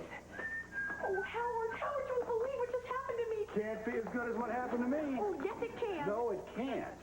I've been nominated by the Restaurant Reviewers Association as Chef of the Year. Winning is considered to be the crown jewel in a chef's cap. Well, that's wonderful, Howard. Really, now let me tell you about me. You know, in show business, you got your Emmys, Grammys, Tonys. We call this one the Restaurant Reviewers Association Chef of the Year Award.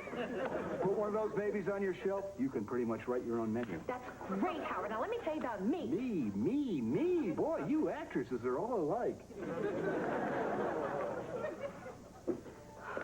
Gee, and guess what? No, forget the question. I just got another part on a soap opera. It could be a running role. Congratulations! You got to give me all the details. Oh, great. Listen, Claudio, the assistant to the producer. Later, while you've been in here yakking with Howard, I've been covering your station. Let's go. Stand. You gotta beat him off with a stick. Hey, Amy, look at me. What do you see? Nothing special.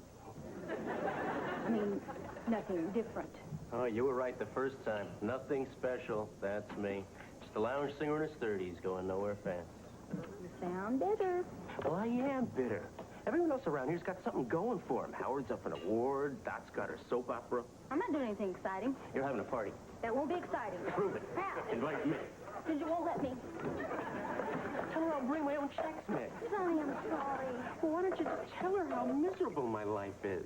We know that. Tell her I'm depressed. Sonny, Sonny, Sonny. I wept when I had no shoes until I met a man who had no feet. What'd you do then? Throw up?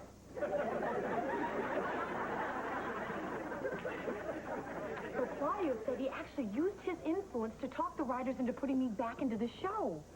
I'm confused. In that one episode you did, you played a nun who died when the tabernacle exploded. You can just walk out of the shower and say it was all a dream? No, Jan, the writers are smarter than that. I play Esmelda, the nun's evil twin, a Costa Rican terrorist who's actually responsible for her own sister's death. Who lives in Cumberland Heights and pretends to be her dead sister. Exactly. Ow! See, I use the church as a front until the Costa Pinistas can gather enough arms and money to march on Des Moines. Far out. Yeah. Oh, so exciting. I mean, nobody's promised me anything yet, but if this plotline catches on, I could be doing this 5 times a week. Gee, that's really great.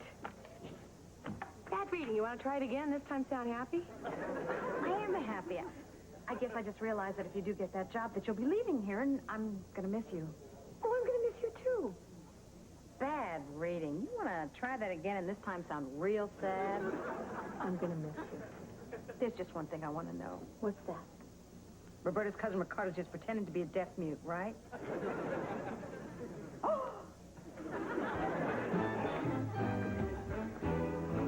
Well, how's my naughty nominee this evening? Have you rented a tux for the award ceremony? Yeah, I rented a tux and bought a corsage. Oh, well, that'll look pretty silly. But I suppose you're man enough to carry it off. Well, the corsage is for you. I figure you already made plans to be my date. Oh, me? Absolutely not. I couldn't stand the pain. What pain? Your pain. Oh, Howard, I don't think I could handle it if you lost. What makes you think I'm going to lose? It doesn't matter what I think. Look, if I were running the contest, you'd have it in the bag. But then I suppose the prizes would be different, too.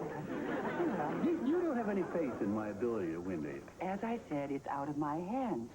But hope does spring eternal in every human breast. Hey, maybe I'll come by your place after the ceremony.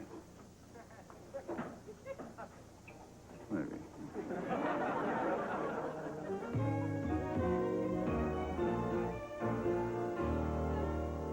Okay, everything's ready for the party, Ginger, except there's just one little item that I haven't brought up yet. No, we're not going to play Twister.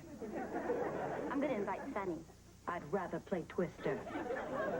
Come on, Ginger. I mean, everyone's going to come. It just wouldn't seem right. You know he's just going to bring his Mr. Microphone, don't you? I know, but after a while, nobody listens, and then he stops, just like at work.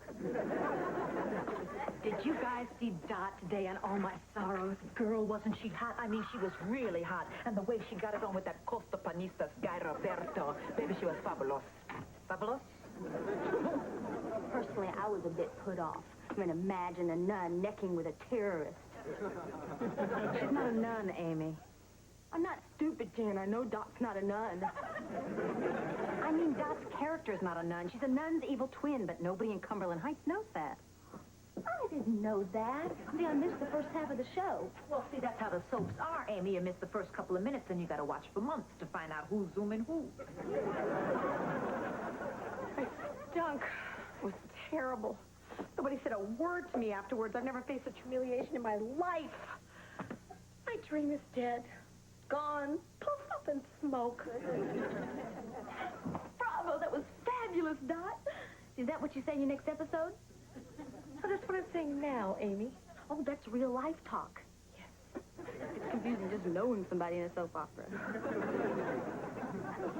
Dot, did they say you're not coming back, or are you just being sensitive? I can feel it, Ginger. It's over, and there's nothing I can do. I'm sorry.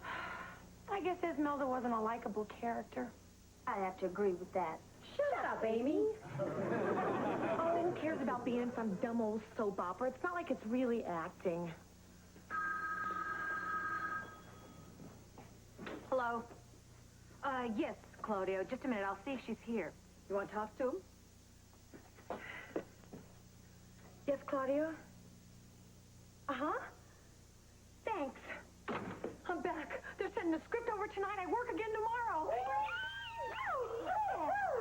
Wait a minute. What are you so excited about? You just said it was just a stupid old soap opera. I was acting, Amy. And from now on, I would prefer it if you call it a continuing daytime drama.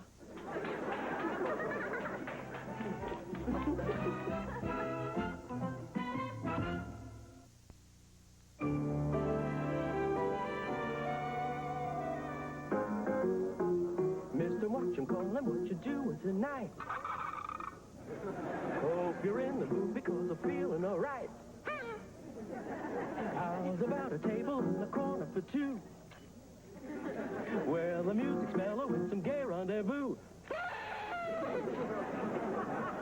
There's no chance romancing with a blue attitude. You gotta listen dance when you're in the mood. How'd you do that? In the mood. Do-do-do-do.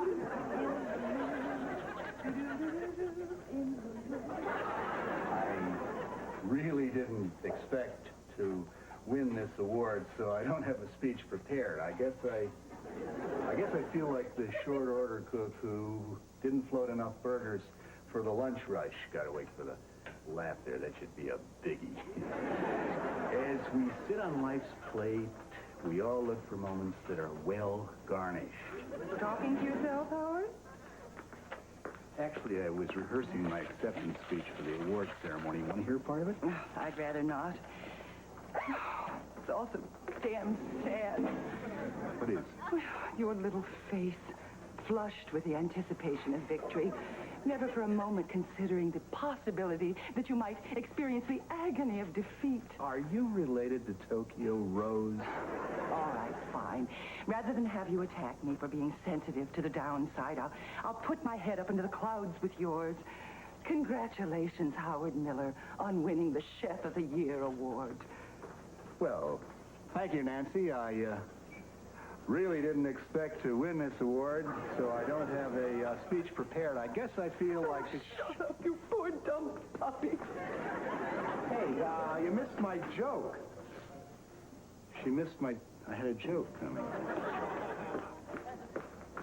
Ginger, what do you think my chances are of winning tonight? Well, if you make something hip and with it, they'll love it. I'm making pot roast. Attaboy, throw him a curve. Gosh, you're the only one around here who's not full of sour grapes. I want you to hear some of my acceptance speech. Oh, I don't think I better. Why not? Well, because I've already started writing my speech for the daytime Emmys, and if they're the same, I wouldn't want you to think I stole from That's you. impossible. This is a chef's speech. Now, just listen to this. As we sit on life's plate, we look for moments that are well garnished. Stop! That was my opening line. I'm going to start rewriting already.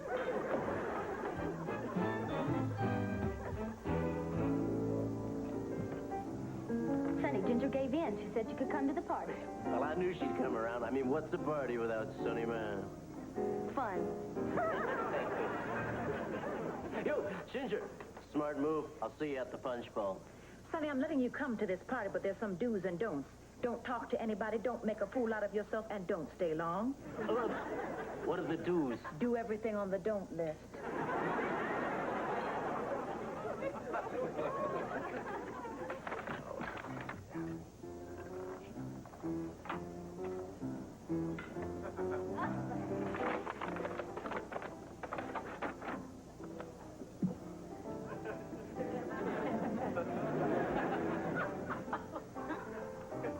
Nancy, do you have something for me? Oh, I don't believe so.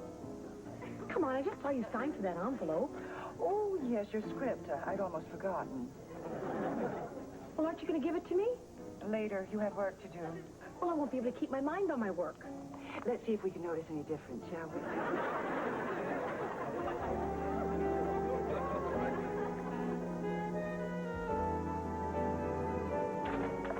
Dying to know what I do in tomorrow's episode. I'm dying to know what you do in tomorrow's episode. Actually, I'd rather wait and watch it on TV and be surprised. Wait a minute, I got 3 scripts. Mine, Roberto's, and Mayor Clark's. What's he doing in this episode? Read it and find out. Hey, you know, that's a great idea. Would you guys? Because I could use all the help I can get. I'm not an actor. But neither is that guy who plays the mayor. And you play Roberto, and of course, I'm Esmeralda. Oh, great. Now I'm just supposed to sit here and watch? I can do that at home. Look over Jan's shoulder and read the stage directions. What page? Page 33. Oh, thanks, guys. This is great. And action! always wanted to say that. Esmeralda has just finished binding and gagging Mayor Clark as Roberto enters her convent cell.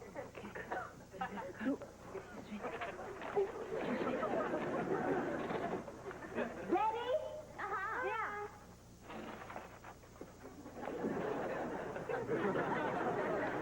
Roberto, you shouldn't have come here. It is far too dangerous. There has been a change in plans. I had to see you. Roberto kisses Esmeralda passionately. I'll pass on that. The mayor knows too much. We have to eliminate him. Stop your whining. I don't care if you have a wife and children. Nothing will stop the Costapanista. And calling Roberto names will only make it easier for him to kill you.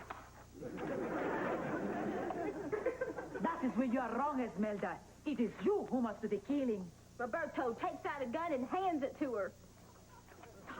So excited. You're breaking the reality, Amy. You said when I had killed my sister, I had done all the killing I must do.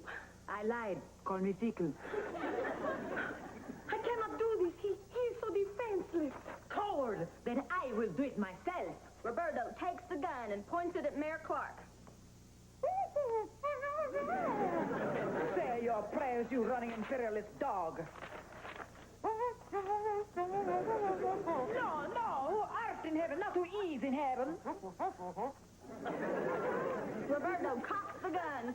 Stop! Esmeralda reaches for the gun. It goes off. She crumples to the floor, dead. No, this can't be. No, that doesn't say in here, Dot. It's It says in here I've been murdered again. I'm out of a job.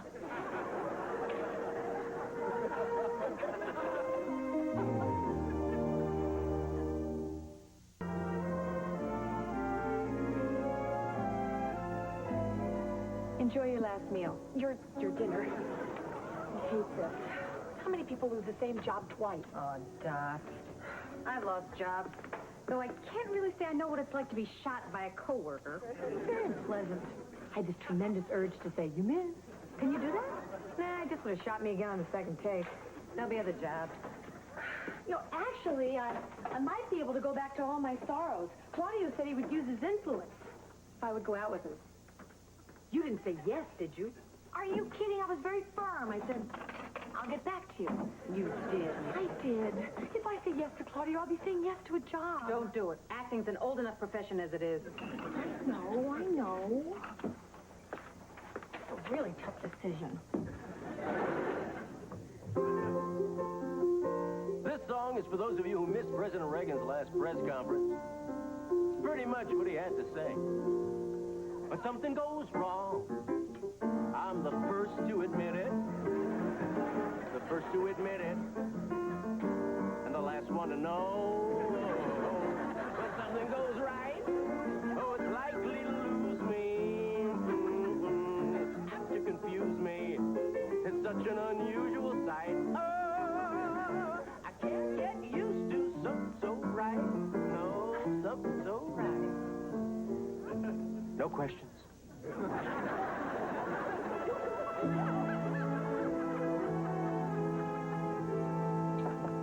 Amy, have you spoken to Sonny yet? Not yet. You invited him to the party. It is your responsibility to get him to pay for the damage. It's not my fault he put the Tiffany lampshade on his head. You're the one who laughed when he did it. Oh, and I suppose you didn't think it was funny when he put the grapefruits in his shirt? Get the money. What'd I do?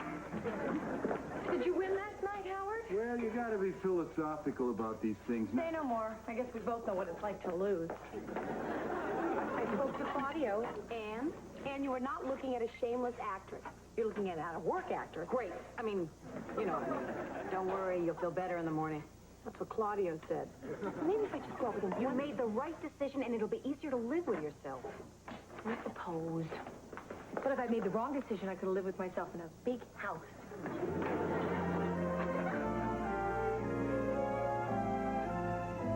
$35 for a lampshade? Tiffany lampshade. According to the mayor on the Home Shopping Show, we're never going to find one for this price again. Oh, here you go, Dorothy. Another script from the All My Sorrows people. Well, must be some kind of mistake. Couldn't be a script. It must be an official termination notice. Let me know how they phrase it, will you?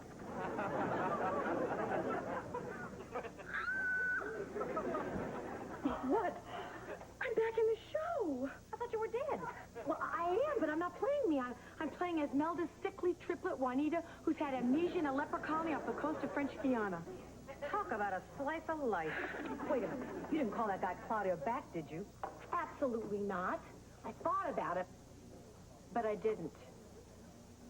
Claudio had nothing to do with any of this. He was just trying to use me. Insignificant little worm. So what are you going to say when you see him at work? Hey, babe, nice sweater.